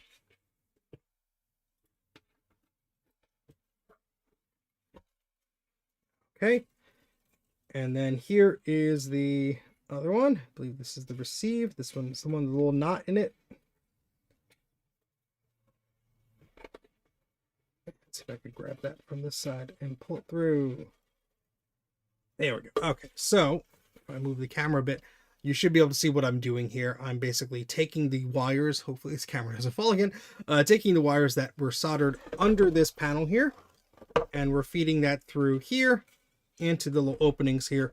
And now I have to connect this ribbon cable, which you can barely see, to this adapter, and we're just going to put that back. The blue is facing up, just like it should have been before. And we're just sort of seating that. it's not sort of seated on the left there. So let's just redo that. There we go. All right. So now we can button this sucker up. And it really kind of snaps together without the need for screws. So I usually honestly leave the screws off of this thing because it kind of works without them. There we go. All right, so this unit has never been turned on, but it is now modified. So I'm going to take a quick 5-minute break and get a snack in me, and then we're going to solder up these cables to a UART serial adapter and use our Arduino monitoring software or whatever I had before to dump the firmware on this. So I will be back in about 5 minutes or so. We make one of these. And yeah, so straightening the wires helps the bits go faster. South of San Francisco, neat blend of projects. Not sure how long the show will keep going. It's the same vibe before as it goes to Hollywood. Ah, yes, yes. Well, if I'm ever happen to be in the area at the same time. The wires are the same color, but I did do some little shenanigans. I tied a little knot over one, and then I curled the other one. So this is the ground one. I will recurl it again. So I know which ones go where, and then the other one is as is. So if I had different colored wire, I would have used it, but it's very thin, so I only have the one. Okay, I'm going to go take a quick 5-minute break or so to get a snack. You should get a snack too. For headphone users, I do not know if the music that is about to play is a little bit louder than the regular audio you've been listening to, so just keep that in mind. I'll be back in about 5 minutes or so. I guess I should add some text here because I didn't have it there before. Be back in 5 minutes. And we'll put that, oh, that is ugly text, but we'll put it somewhere there. Oh, why? OBS, can I just like add a drop shadow to this or something? Like, there we go, drop shadow. Thank goodness. That makes it slightly more classy. There we go. Close enough. All right, I will be back in 5 minutes, folks, and hope to see you on the other side.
Okay, I'm back. Oh, we got a super chat. Thank you very much, Aaron. Appreciate it. Aaron says, always, anyway, been fun, but other things call soon. May this mod work as intended.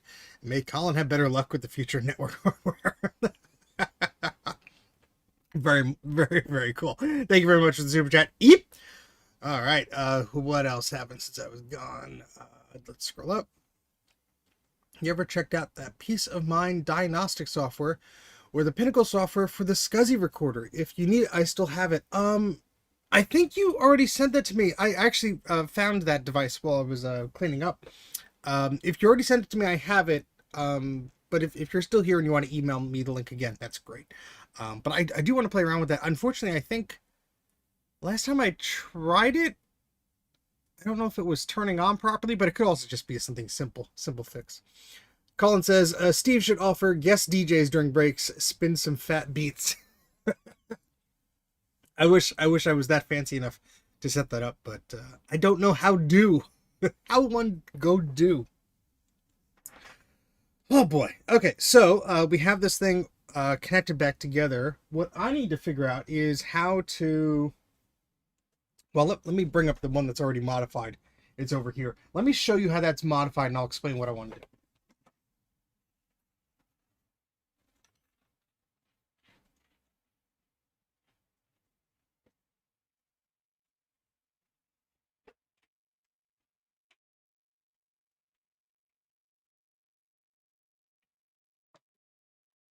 Okay, so this is the modified unit I already have. As I'm chewing a pretzel. Let me switch the camera in a moment.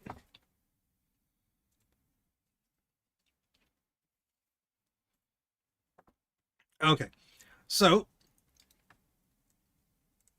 this is the one that we have been working on. Slide for a second.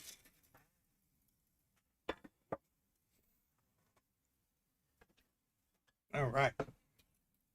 And this is the one I have previously modified. There's a few things going on here. We have a different lens and different mount to lift up that lens. I might have to adjust this, but this one, I didn't route the cables out the back because I wasn't thinking. But we have this. This is a little Arduino that is designed as a UART serial adapter. And the way I sort of got this to work, bring this closer, is I soldered the wires onto this header so I could easily remove this adapter and use it for others because I only had the one.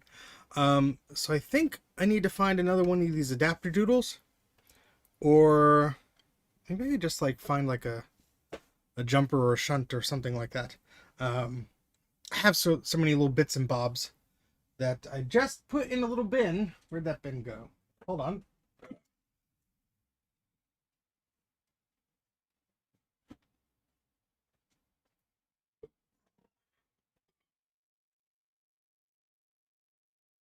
Well, I put it somewhere, that's for sure. Where did you go? Well, damn, it was here. I put that whole quadra board on it because it was quite large and annoying and in the way. Hi. Yeah, let's find where the heck I put this thing because I don't want to solder the cables directly to the Arduino because I'm going to use that between multiple devices here. Where did I put that container? This is odd because the basement is in a very clean state right now, and that bin is quite large. So for me to misplace it that easily gives me pause. Where the heck did that go? Hold on. Oh, there it is.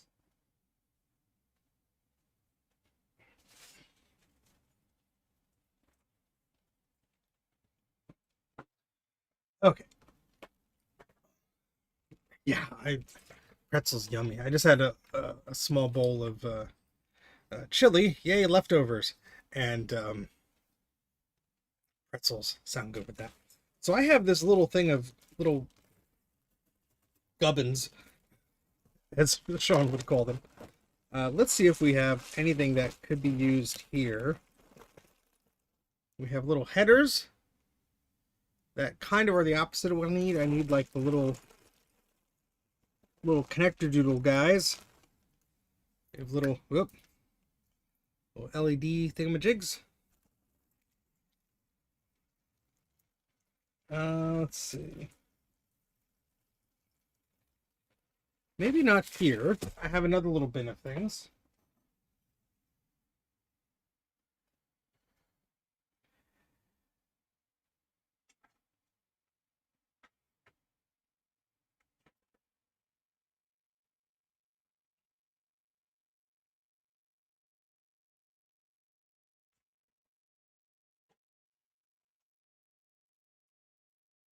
Have this.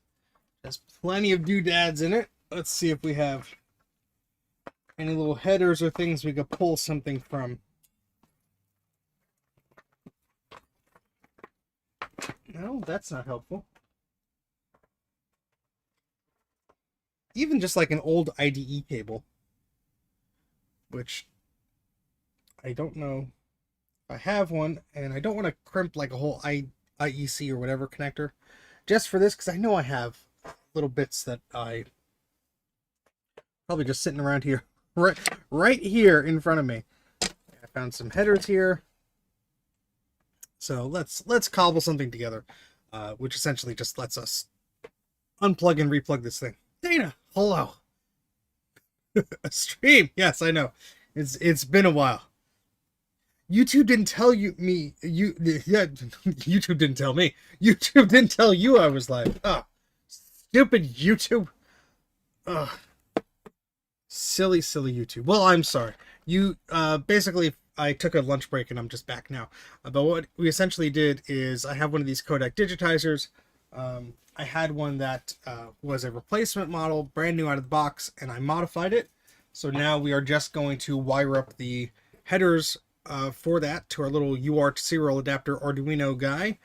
And so I'm just looking for some gubbins, some little header dealies that I could use to wire it up correctly. So don't mind me, just doing a thing.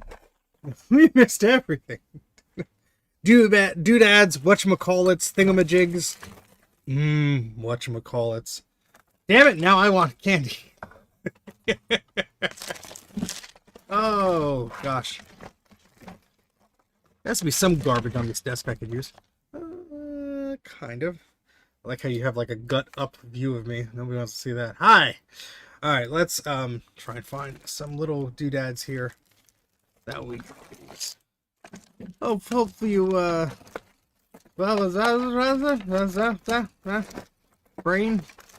brain's still not good. Brain processing food intake go. Hope everyone had a nice holiday and all that fun stuff. Has a brownie. Bruce is here. Hi, Bruce. I thought Bruce was gonna wake up very late and then be angry that he missed the stream.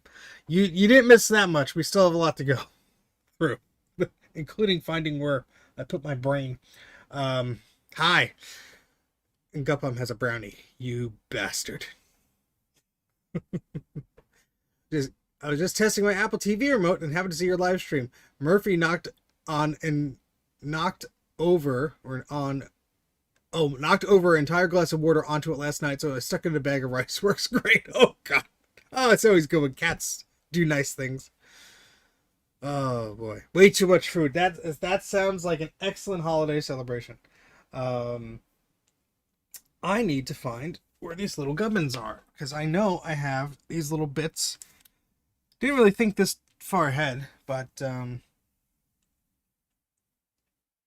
yeah. I just literally had one of these things.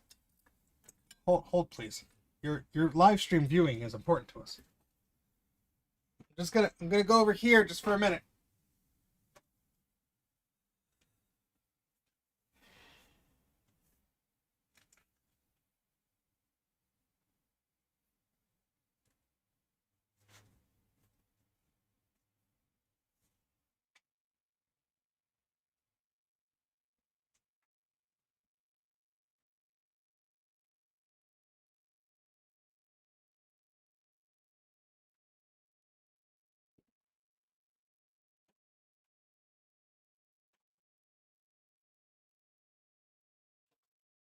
Found more little miscellaneous trays of thingamajigs.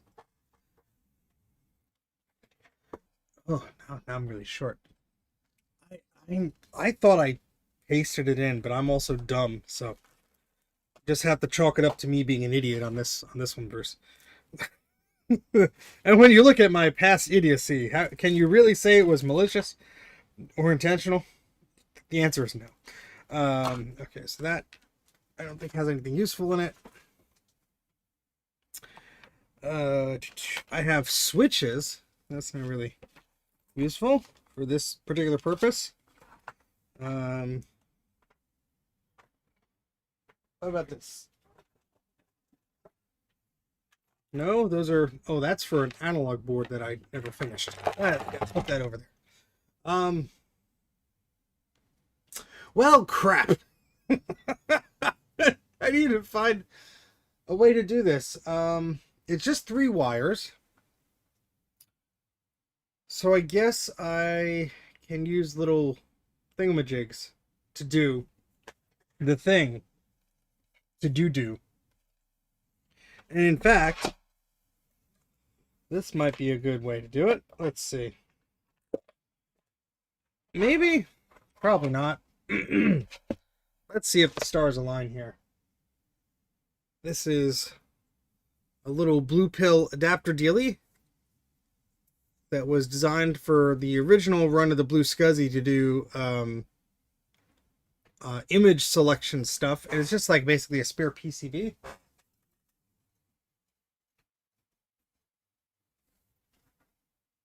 Gonna see if it would line up with this board.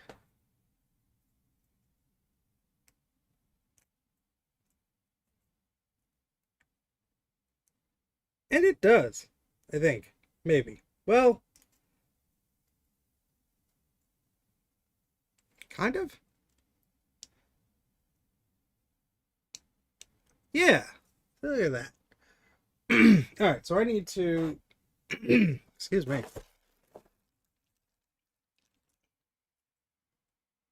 Yeah, I think that's actually good enough to make a connection without soldering it. So that might be a perfect solution. And I have so many of these little adapters that Tom Barber shoved in my suitcase at one of the VCFs.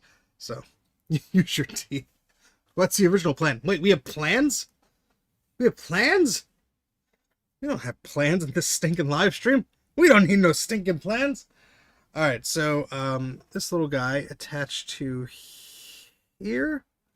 Yes, so that's ground, and then the RX and the TX go there. Yeah, okay, so we need... I assume these pins just go through. Yeah, these are just... Well, let's figure this out here. This would be more complicated than I thought. Because of course it is, because I'm dumb. Let's get our little multimeter out. Make up I'm happy. You won't set it to oscilloscope mode, but I can curse at it at least. Excuse me. Yeah, we have some snow schedule later today. Nothing's happening right now, but I have nowhere to be in particular, which is nice. Okay, so let's just put this in continuity mode. I'm just going to stab at this as you look at my patterned sleep pants. Alright, so that goes there. Does this go anywhere? No, it does not. It's just like a mounting point. That's fine. Excuse me. Yeah, so we'll just do it that way. That's fine. Alright, so this needs to be TX, and that needs to be RX. And I wonder, if we look at our little microscope here, let's get the proper view up here.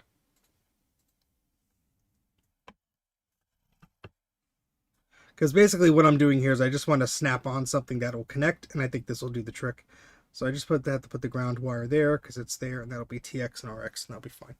Okay, cool. So let me just check my little notes and get away from my gut cam here. Beep, beep, beep, beep. Unintelligible yelling. Oh, boy. All right, so let's do the RX first, which I have to move the device out of the way because I have the wrong one on the bench.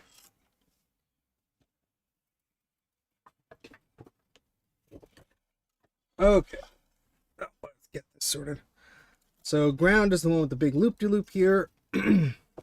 RX is the one I put a knot in the cable. So let's do that one. I think that has to go first anyway. No, let's go second.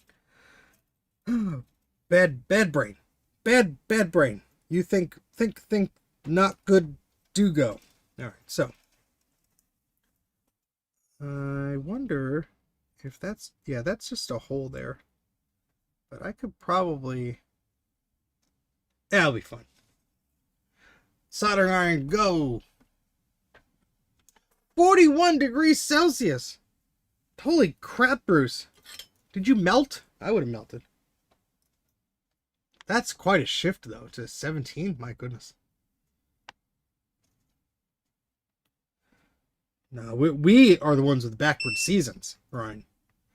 I think Bruce might have the right seasons. We're just doing it wrong.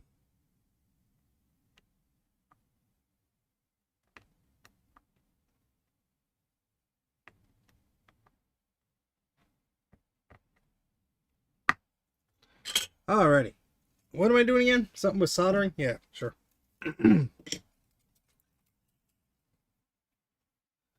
Wait, this is going like that. Boop. So I just basically want to see if I could solder this to the side of this. This is probably not going to work. But in my brain, I think it might work good, but I'm not sure.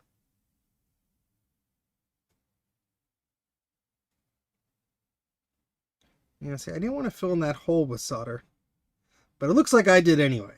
So good on me. Oh, you know what? I could do that to that. Yeah, that's using the old... No, wait. Then that wouldn't work because... Poop. Alright, hold on. Hold, please. Recalculating. I need a scalpel to actually use, and the bin with that is where? There it is.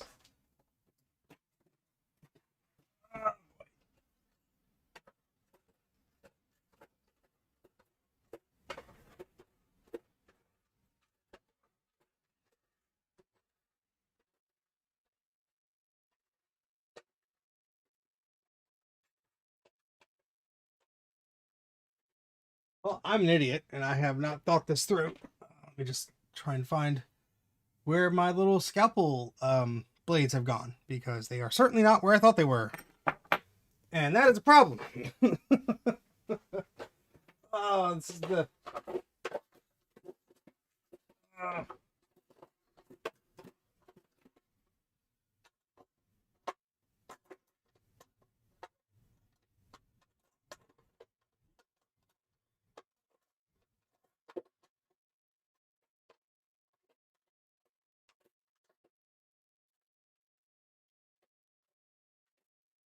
I could have just soldered this the correct way and have been done with it by now, but no, I had to be stupid and do it a particular way.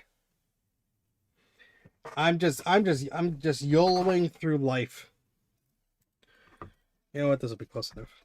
If I just shove that on like that, who's to say?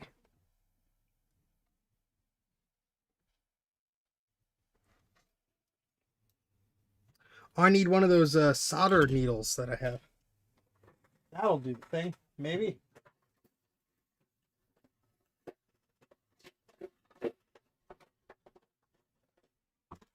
Oh boy, hold please.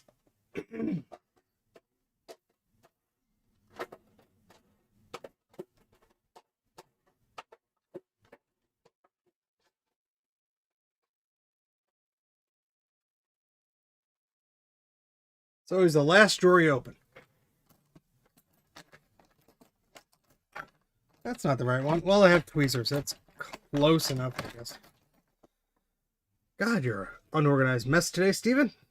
Worse than usual. Who are you talking to? I don't know.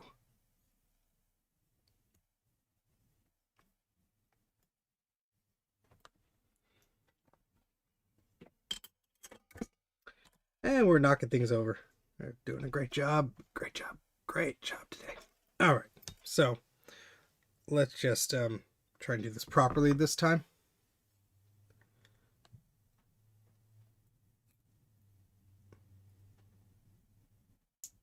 Ow, pointy.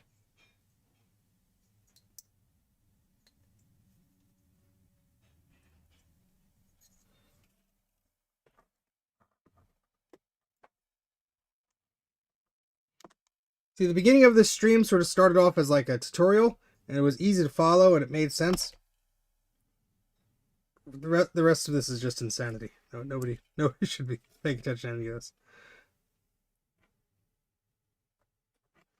Don't do what Johnny don't does, or whatever the thing is. You know what? I'll just do it this way. This will be fine. We'll figure it out. Because if that connects to that, then I could do that to that. And then that is... Wait. How does that work? Oh, ground is the second one. Oh. Sorry, folks. I'm an idiot. Hold, please. Yeah, so I need to do that then. Shoot. That's the thing.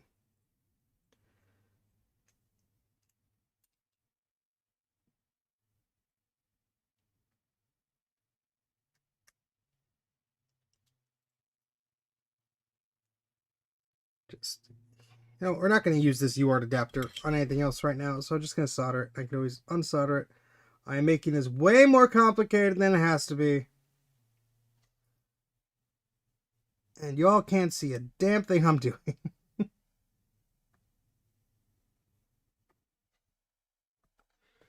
My soldering iron's still on, yes. Oh boy.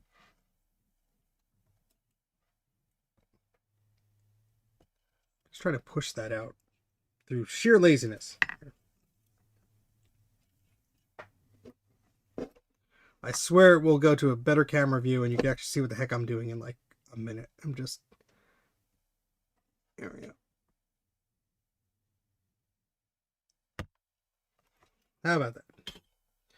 And my soldering iron cable keeps getting stuck.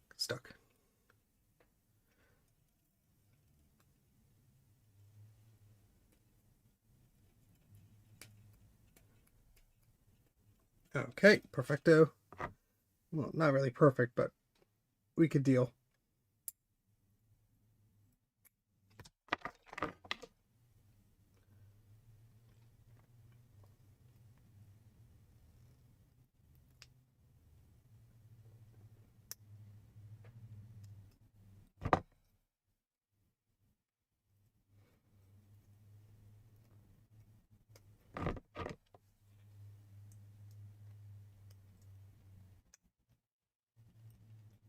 Sorry, Steve is deep in thought trying to figure out how to do this and not break things.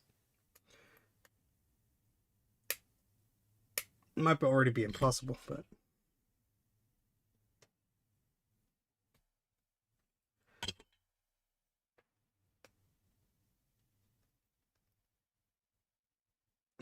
I should just really grab just a freaking IDE cable, shouldn't I?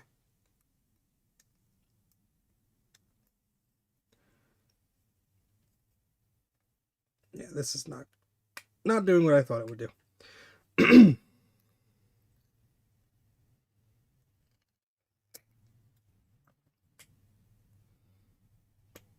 All right, let's get a damn IDE cable or something. Be right back.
How about I not be an idiot? Let's just do the thing. Should have just made the damn cable like I was going to do before. But no, I'm cheap and stubborn. Oh, I shouldn't waste a cable. It's just 3 wires. Blah, blah, blah, blah. All right. There. That's a small connector that I probably won't use anytime soon. Let's just use that. That's a good idea. All right. I'll just build a little adapter thing. I have a problem with having parts and being like, oh no, I shouldn't use that right now because it's not a perfect fit for it. And I should save that for later. And blah, blah, blah. But that's loser talk. I should just do it. You have the damn thing. You should use it. You shouldn't hoard it and hang on to it and then be like, oh, should have used that for a thingamajig. Yeah, these ones are too short for me to use for anything else at the time anyway, so we will just use it.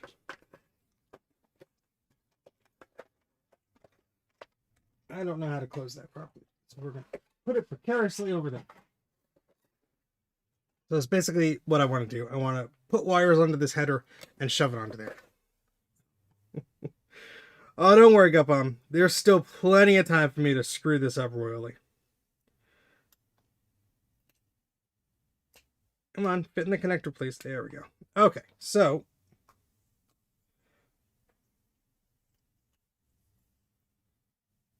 how does one do? I think I just...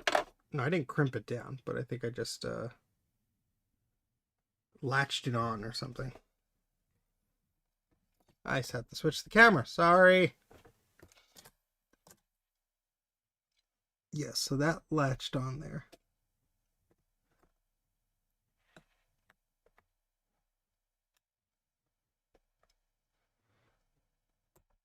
Please unlatch so I could get the little thingy off. Dang it. Oh boy. Yes, Bruce will help me unscrew up the clarity of my microscope because it's all dirty. No, that's the wrong way. I don't think there's a right way to do any of this. But I have not messed with these little connectors in a while. So I think that's on a little clip and it's just stuck there, and I'm just going to grab another one from the thing. I'll deal with this later.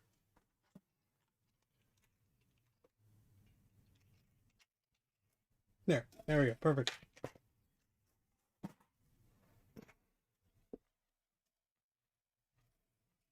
So I guess you're supposed to feed the cable in and then crimp it, but we don't have to do that. We're just going to solder it directly to it because we only have 3 wires to do that. So we have RX, TX, and ground. So I'm just going to shove this connector into here, which is like that. And then ground is this guy here. So we're going to solder a wire on the connector in the back. And then we have transmit and receive. So we'll just put wires on those as well. Okay. Perfecto. We have a plan. All right, so ground, I believe, is the second, it'll be helpful if I'm holding this upright, is the second one down. So that's this bottom pair of teeth. So let's do that first. This is our ground cable. Let me just turn the soldering iron on. It is already on. And let's just burn some of this enamel off because it's easier to do this now on the bench. I'll worry about that later. And we're going to put some flux here on the second one here. That is ground.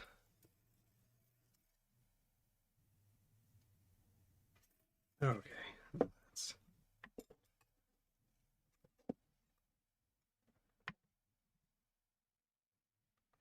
We're not using these connectors exactly how, they envisioned, but if it makes a connection, it makes a connection.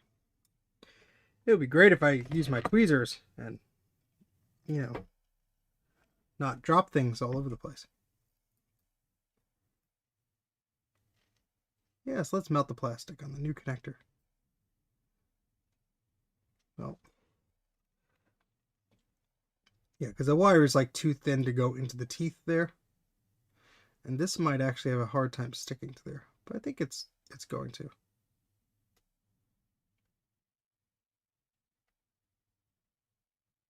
Yeah, there we go. Doesn't have to be perfect. That's fine. Okay, and then the next wire here is the one with the little knot. That is the RX line. And that goes to the second one. So that is second there. So this has to go below. That is this guy here, the second one. I wonder if I could actually just now.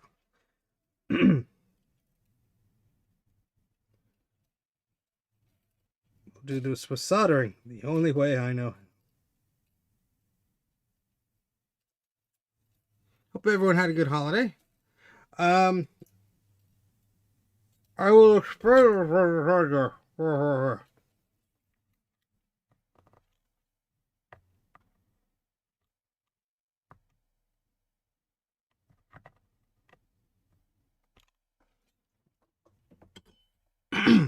Basically, I'm making a connector so I don't have to.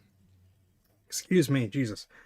I'm baking a little on-off thing that I could just pull off of this UART serial adapter because I want to use it on multiple devices, and this will just make it a little bit easier for me to do that without worrying too much. So that's why I'm doing all this jank. It's stupid. You know, if I had another $5 Arduino, I probably just would use it, but I just got the one right now, so.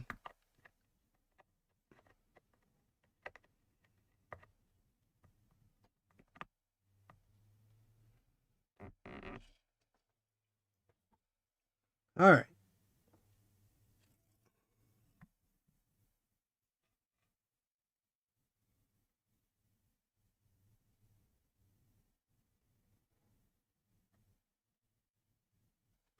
think that works.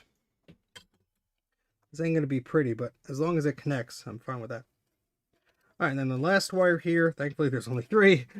This is the transmit wire, and that should be the one, I'm just double checking, at the top. Yes, okay. So let's actually go in from the other way here. So we have less of a chance of screwing any of this up, because they are pretty darn close to each other.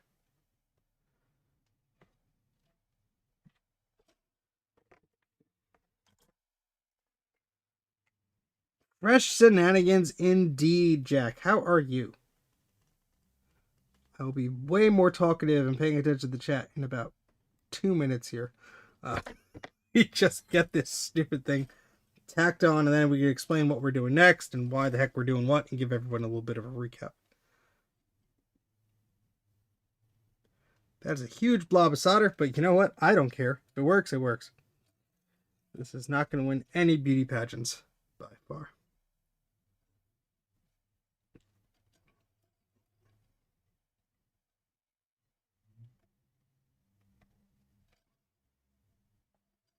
Bit of a curve to it, this cable. Come on. Come on.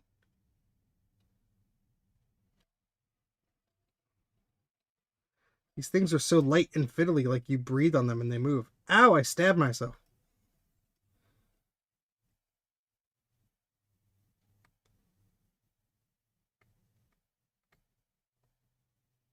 There, I think we're good.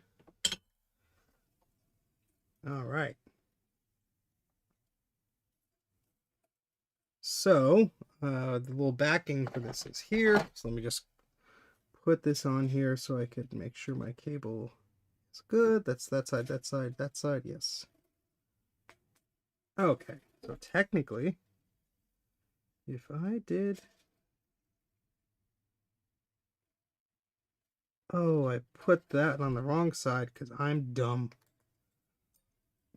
The ground one has to be moved in 1 just because this connector is too long for that. So just move it.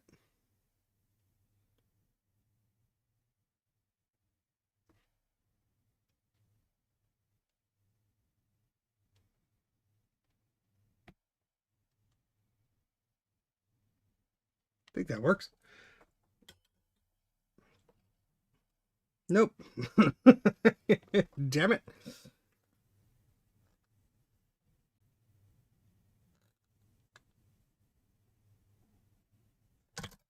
Let's try this again, shall we?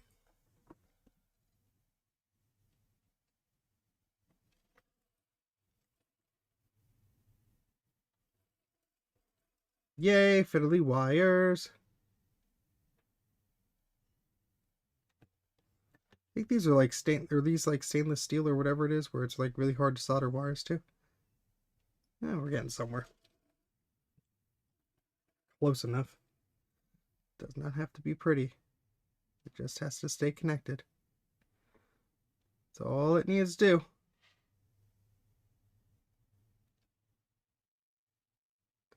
And then you know what? We'll dump the firmware and it'll be identical to something else. And it'll be all for naught. Is that actually on there? Yes, it is. Okay, now we close this up. Well, let's just double check before we do. Oh boy. Yes. Okay, good. Let's do that. I'm dropping everything today. It's like the second thing I've dropped. All right, sweet. I don't think anyone should be doing this. All right, let's go back to the camera so I can explain what the fudge I've been doing all this time. Okay, so I have this Kodak Digitizer, and I'm basically modifying it to get some serial connections to it, so I can communicate with it and dump the firmware to it without having to desolder the chip. I'm doing this in such a weird way in order to just have a little connector here, so I can just snap it on to this little Arduino. You can ignore the wires on the Arduino, those are just old ones. And so now I could just snap on this Arduino onto this digitizer, or the other one I have, which is also modified, using this little adapter doodle. So that will make it easier for me, hopefully. And let me wait, which way is up? Which way is up? Yeah, there it is. To just see if this works. So what I'm going to do is plug this in like so. Come on, there we go. So it's like that. And now I need a USB A to B cable, which I did see while I was tidying up, and I threw in this general direction. So we'll see if there's one here. If not, we'll find one, and then you won't have to look at my pajama pants. Turn the soldering iron off. Okay, that's already off. Where did I throw this cable? Of course, you have all the flavors of USB, and when you need one, you have the opposite at your disposal. So just checking around to see where that cable went. Really don't want to have to borrow the microphone cable. We kind of need that. I mean, I guess need is a strong word. You don't need to hear me rambling on. Yeah, here you are. Hopefully still there. Oh, the 37 viewers. Nice. USB A to A. Oh god. Yeah, like one of my first USB capture devices is USB A to A. And I'm like, is that legal? What the hell? Oh, USB. All right, let's take a look at the desk here, which has all sorts of crap on it. USB A to full size B. Another USB A to full size B. Another USB A to full size B. We have an A to mini. No, that's micro B. I need a mini. Let me just look over here. I need just like a bucket of USB cables. Just like an absolute filled to the brim bucket. That's a USB. That's USB-C? What the heck is that doing here? Oh, that's for the camera in case it stops working. I almost smashed my head into the camera here. What the heck, man? I usually have them. Usually have at least one of them right here. but I probably stole it away for some other purpose. Let's see. No, that's the wrong one. Nope, that's the wrong one. All right, let me put on the Be Right Back real quick. I'm just going to go grab a cable from upstairs. Be right back.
I got them. Well, let's see if these work. I do like Colin's bucket of cables option. But $50 plus what? An extra $18 shipping? That's a little bit much. But that is funny. Oh my goodness. What did I click on? There we go. Okay, so let's plug this into a USB cable on here and plug this in to our little UART serial adapter here. Look at that. We have pretty blue light. So now what I have to do is make sure I have the Arduino software on here. I have to use the Arduino legacy software. I mean, you could use whatever for a serial monitor. I just find that this one seems to work okay. I'm going to tempt fate by pushing the hello again. Welcome back to whatever the heck we are doing here that is not working correctly. Stupid OBS. I guess I can't share the screen. I guess I'll point the camera at the screen because every time I try and go to the macOS screen capture, the whole thing freezes up. I don't know what I'm doing wrong.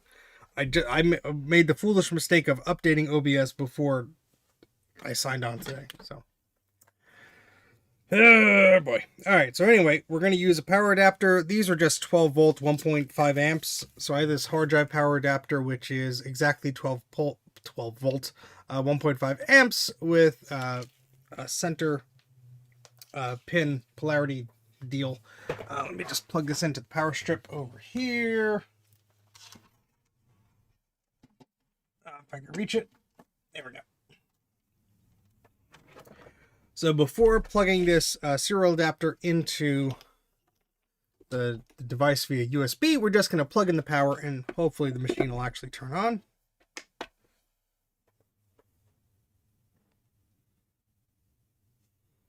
There we go. It's making the expected noises. Whoops, I turned it off. Hold on, let's try this again. I know, I'm an idiot, and I was like, oh, you know what? I haven't updated this in like a few months. Let me just do it. I paid the price. All right, so if I go to settings and go to about, we're at version 2.0. So let's turn this sucker off. All right. Now, where's the USB cable? That's the other one. Here's our USB cable. I'm going to plug in our little serial adapter thing there. You see the light is on. I'm going to hang that precariously there. I'm going to open the Arduino thing here. Going to go to tools, going to go to serial monitor. And it is sort of bugging out somehow. Hold please. Clear. Don't auto scroll. Maybe. Maybe I got something screwed up. Hold on. Tools. Board. Yeah. Port. No, it's the. It was set to my microphone. The serial monitor port. That's funny, in a weird way. So here you could see what I see with this. Maybe kind of sort of. We'll make this less crummy. Hold on. Camera has a mind of its own, folks. I don't control it. The camera controls me. There's the serial monitor here. Well, not yet. Serial monitor. So we have our USB modem selected, which should be the Arduino UART thing, I think. I don't freaking know. The baud rate has to be 115/200. And if I turn this on and if it works correctly, we should see data start appearing here. And I don't think it's working. So we might have the wrong thing selected. Arduino Nano, debug console, dev modem. I don't know if I forget what this thing is supposed to be displayed as. Let me look at my darn instructions. What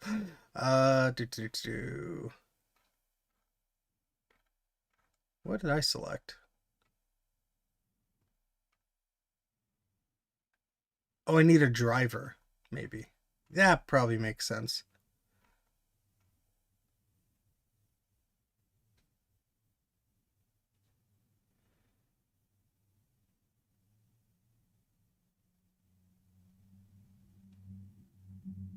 Hold on, I'm just reading my thingamajig here. Oh boy.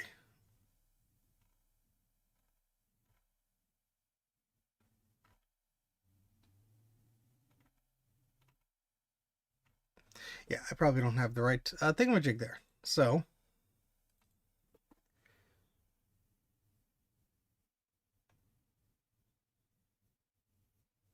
yeah, no, I think the baud rate is right. Ooh, sweet infinity shot. I think I need a driver. I mean, I wrote these instructions a while back, so I might need. I might have installed it already, but I can't remember because let's get out of here. I can't remember. It's been a while, so let me just see if I downloaded it already. If I didn't, then we know. Oopsies. Then we know I need to install it.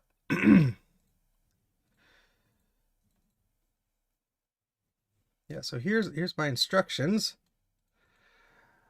If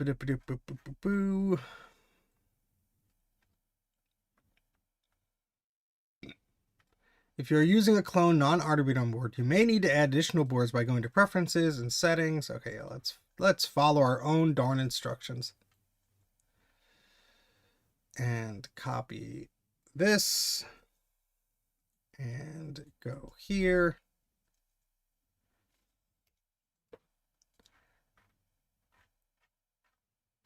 And then I guess I have to find the thingamajig. Arduino Nano. See, that's the... Don't know.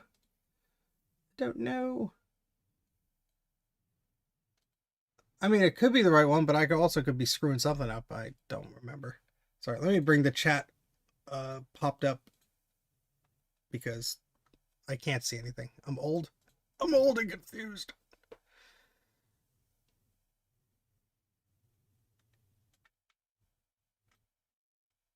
Yeah, so the baud rate has to be...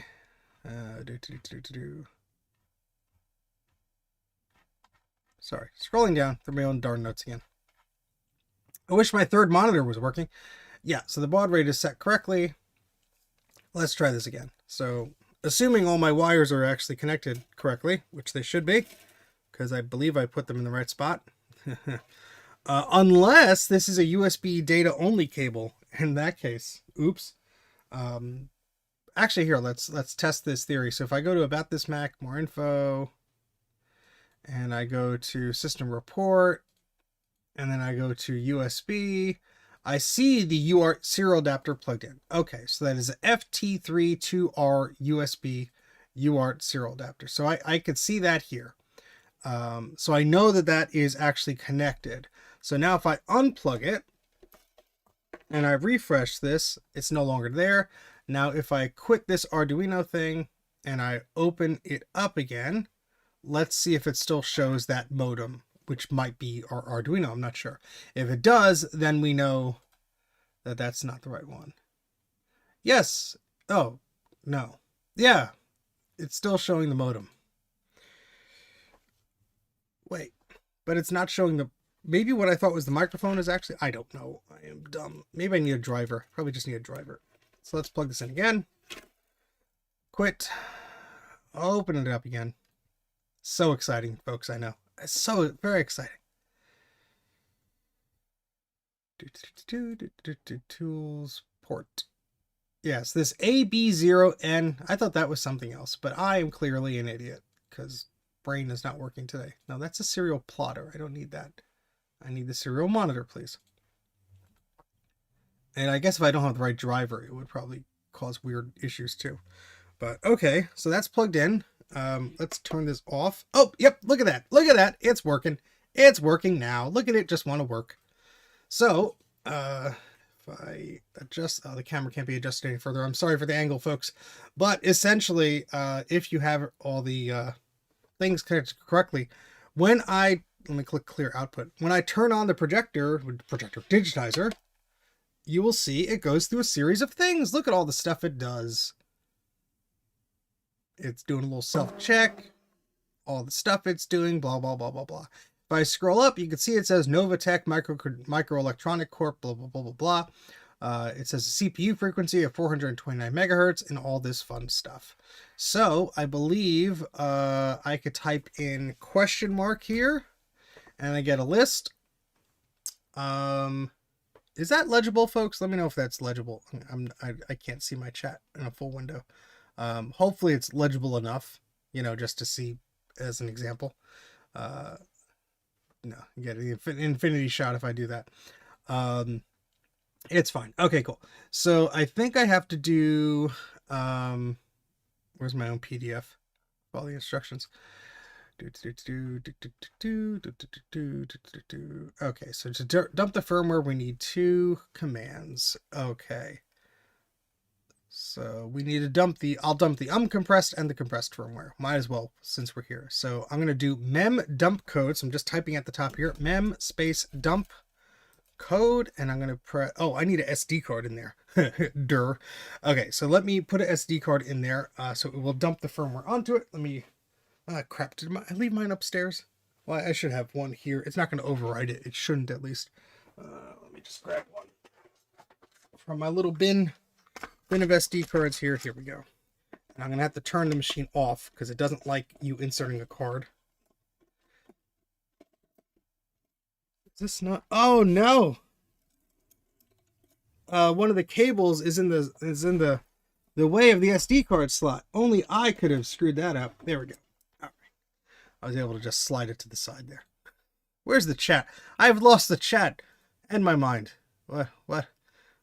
Brain not going. There we go. All right, here we go. Oh boy. All right, so now the SD card is in there. Let's turn this sucker on again. It goes through the little boot up process. Yeah, there's a whole little thing built into this firmware, which is great. All right, so now I type in, let's just type in question mark, and we got the right responses here. So I'm going to type in mem space dump code and press enter. And there we go. It is dumping a file to the A drive, which is the SD card. So it says dump address, blah, blah, blah, blah, blah, blah, blah. So it's doing that. And we have to wait a second until it says system not busy as the response here. And that should take just a few seconds more, hopefully. And I think it's like a 24 megabyte dump, because this is just like the full version of that. And the next one we'll do is the compressed version.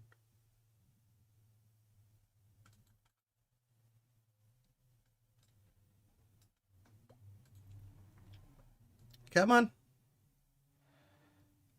There. No, I thought it did it, but it didn't. Come on. Do it. Do the thing.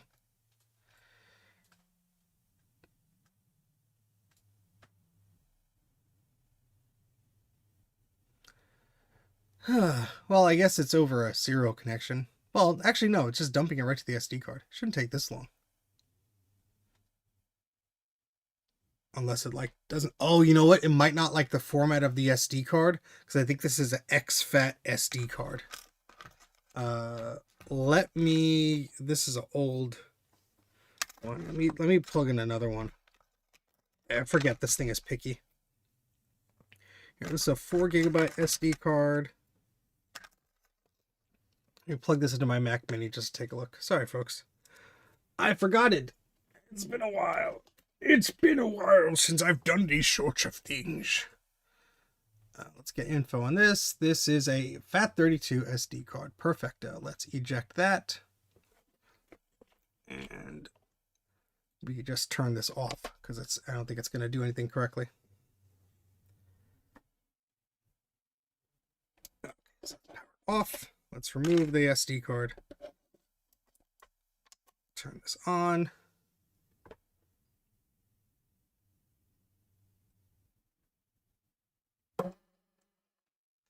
All right, and let's type in the same we did before, mem dump code.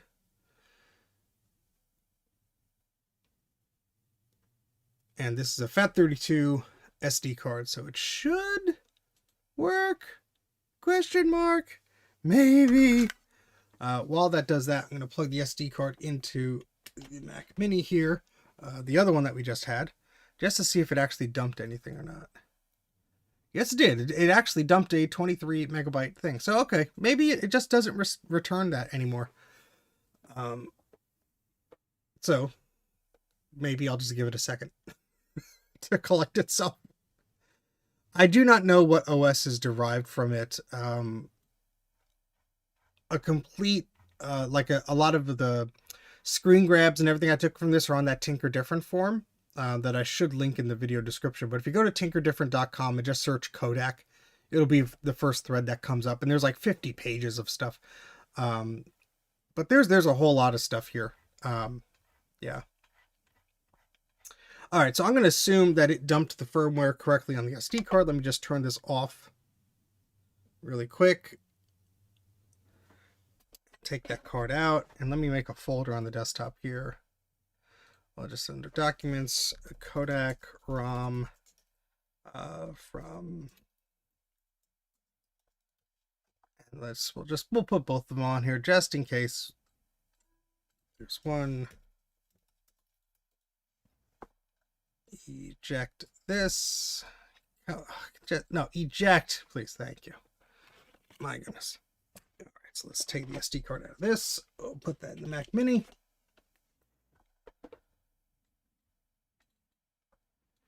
And there it is.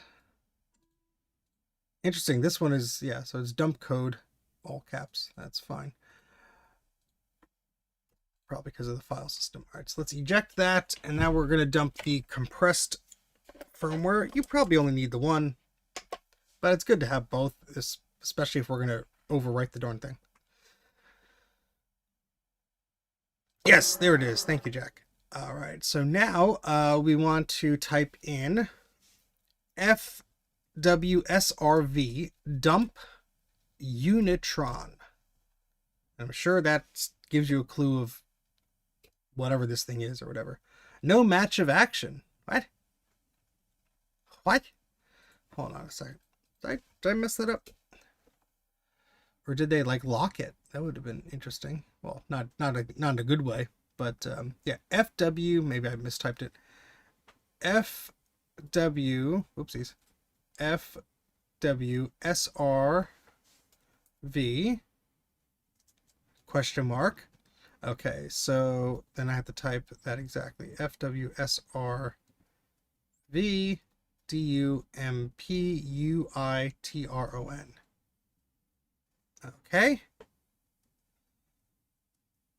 And it looks like it just gave me a return. So I think that's good. I don't know why it's not saying system busy or something. Maybe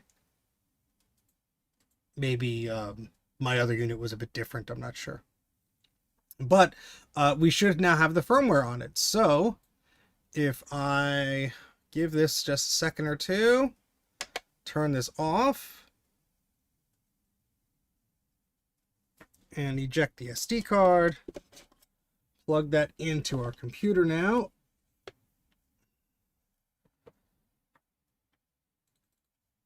And let's do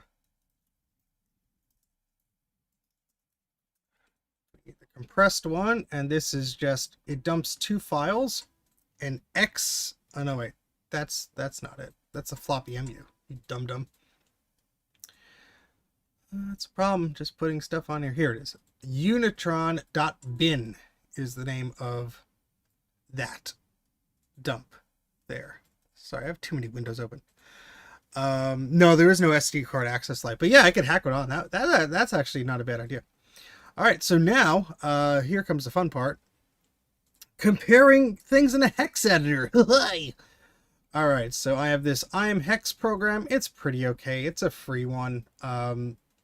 It does allow you to compare two different things, which is why I use it. So what I'm going to do is I have this tool that I could bring up if allow me to. Come on, find the right key on the keyboard, Steven. There we go. So this is a tool I made, and it basically allows you to download the firmware files pretty easily. So I'm going to go ahead and I'm going to download the firmware files, and I'm going to organize these. I think I might have screwed some of these up, but I'll talk about that in a second. So okay, this will be named A. We'll put that under documents. And then we'll just name this compare. Okay, and then we're going to save files B. That's should be the original firmware. We'll download that and save that as B, just so I could tell the difference between the two. And this should be firmware C.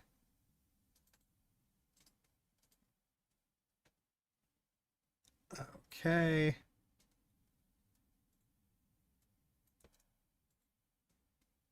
Use bin. Okay, great. So now in this hex editor,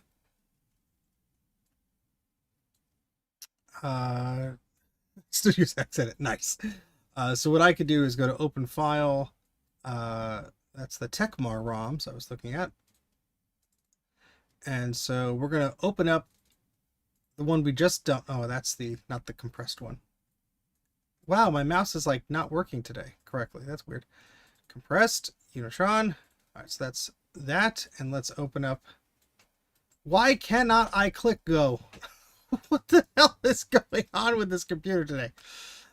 I click and the menu just like, it doesn't stay. It's like as if I'm not. There we go. My goodness. All right, so we're going to open file, and we're going to go to compare, and let's select firmware A.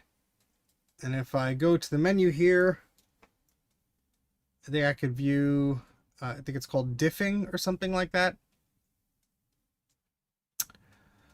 Oh boy, do they change the thing around here?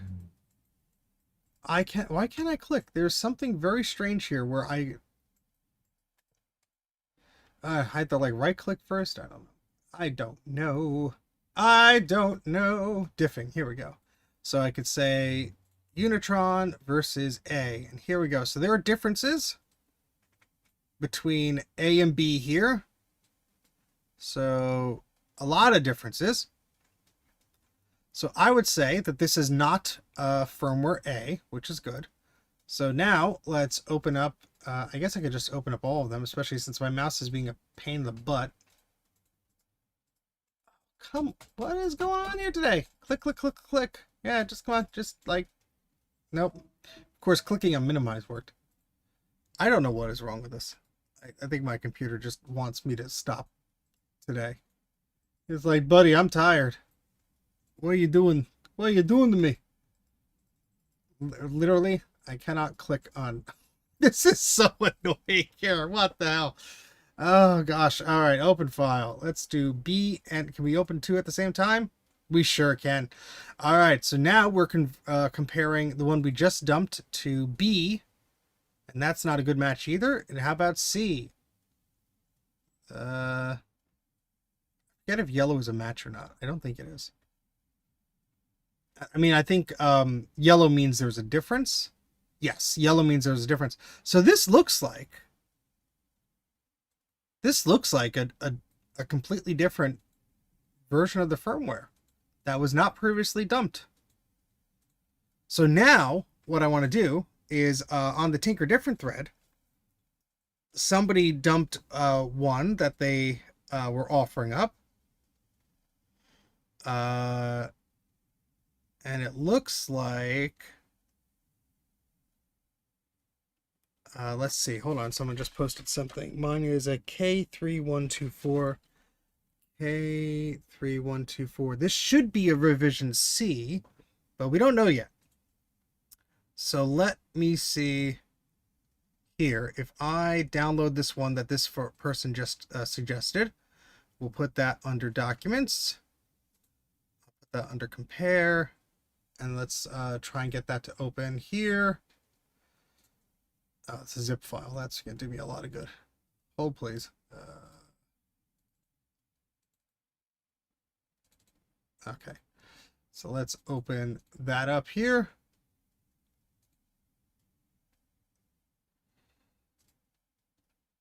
This is nearly identical to the one that that person just posted. Nearly identical. Look at that. Yeah, except for this. 4B7A versus E4F7. No idea the differences between that. But that is the only difference between this file. So I would say this is a new thing. That's interesting. That is interesting. Yeah, I mean, this is a Logitech mouse. It's never had a problem before. I don't know why it's being weird now, but yeah. All right, so I thought this would be a brand new firmware, but it seems to be slightly different than the one, just in two areas. Here, yeah, so this BCL1, I guess it says up here.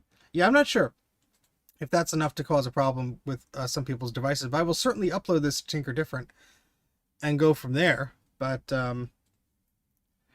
yeah, that was an interesting process. At least I documented what I was doing. But we've been going for almost 3 hours here, and I'm obviously getting a little loopy. So I'm not sure what else I could do at the moment with this thing. Let me just unplug it before I short circuit anything by mistake. Turn. Oh, that's already off.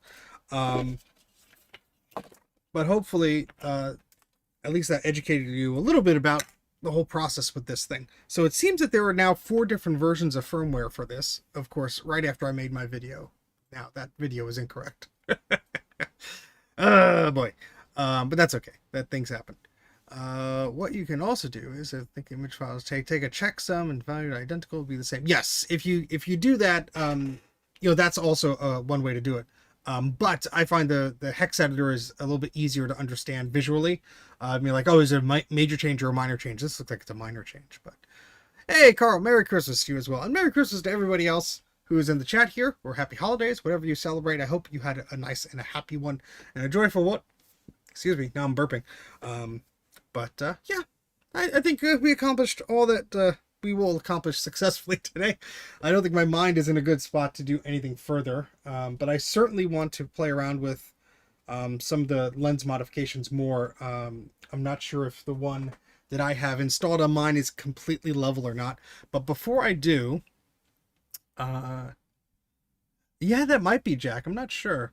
Before I do, oh no, I can't share the screen. Darn it. Well, I will plug the video I did. If you want to see some sample footage of this device and sort of what it's capable of, what it's not capable of, the ins and outs and the trials and tribulations I went through for this thing, check out the video in the video description, even if you just skim through it.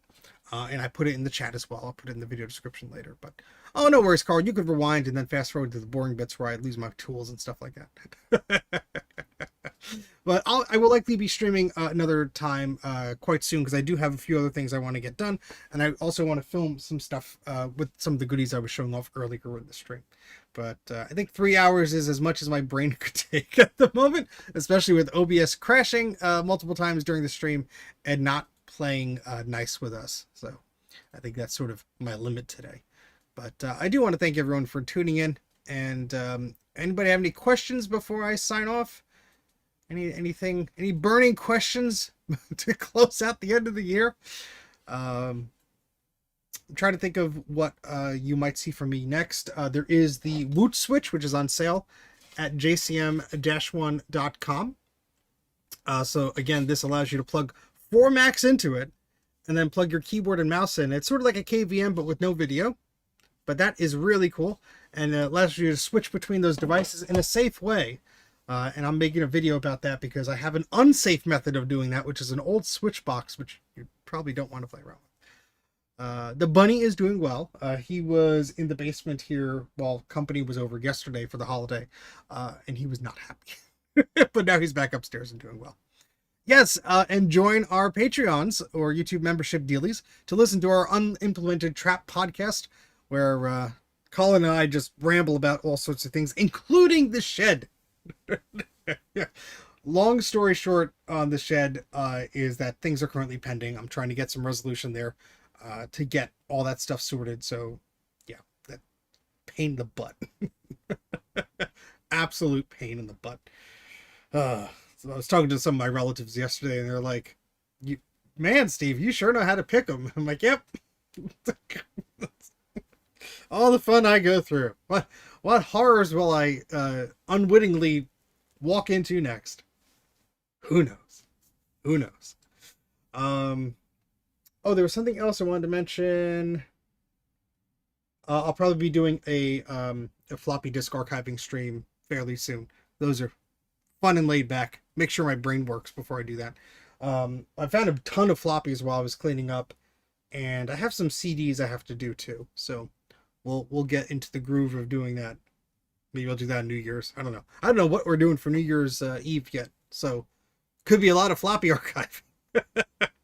Who knows? Anything else I am forgetting? Probably not. Any final questions? Bueller, going once, going twice. It really has been a pleasure hanging out with all of you. I haven't streamed in too long, so thank you so much for tuning in. Thank you for all the super chats and all the fun stuff and all the interaction in the chat today. You helped keep it lively and helped keep me slightly less insane. But yeah. Oh boy. I'm old now, so I don't stay up to all night. Yeah, I mean, it's kind of one of those things where you stay up until midnight, then you go to bed immediately. Who knows? Maybe I'll make it past midnight this year. Not sure. We'll try and figure it out. I can't even make it to 3 hours of the stream. It's 2 hours and 56 minutes, and I'm done. So anyway, thank you all so much for joining in the stream today, and thank you I think we had 1 or 2 super chats, so thank you so much for that. Your support really helps the channel. And when you support the channel via Patreon or YouTube membership, you get access to exclusive perks like the podcast that Colin was mentioning. So either my Patreon or Colin, if this does not compute's Patreon, has access to get you to that podcast. And yeah, it's a lot of fun. I think there's like 45-ish, 46 episodes that we have there. A lot of stuff to listen to. Anyway, I'm rambling. Where's the end stream button? There it is. I'm going to talk to you all later, and I'll see you on the next live stream. And if I don't catch you before the end of the new year, Happy New Year. Take care. Bye.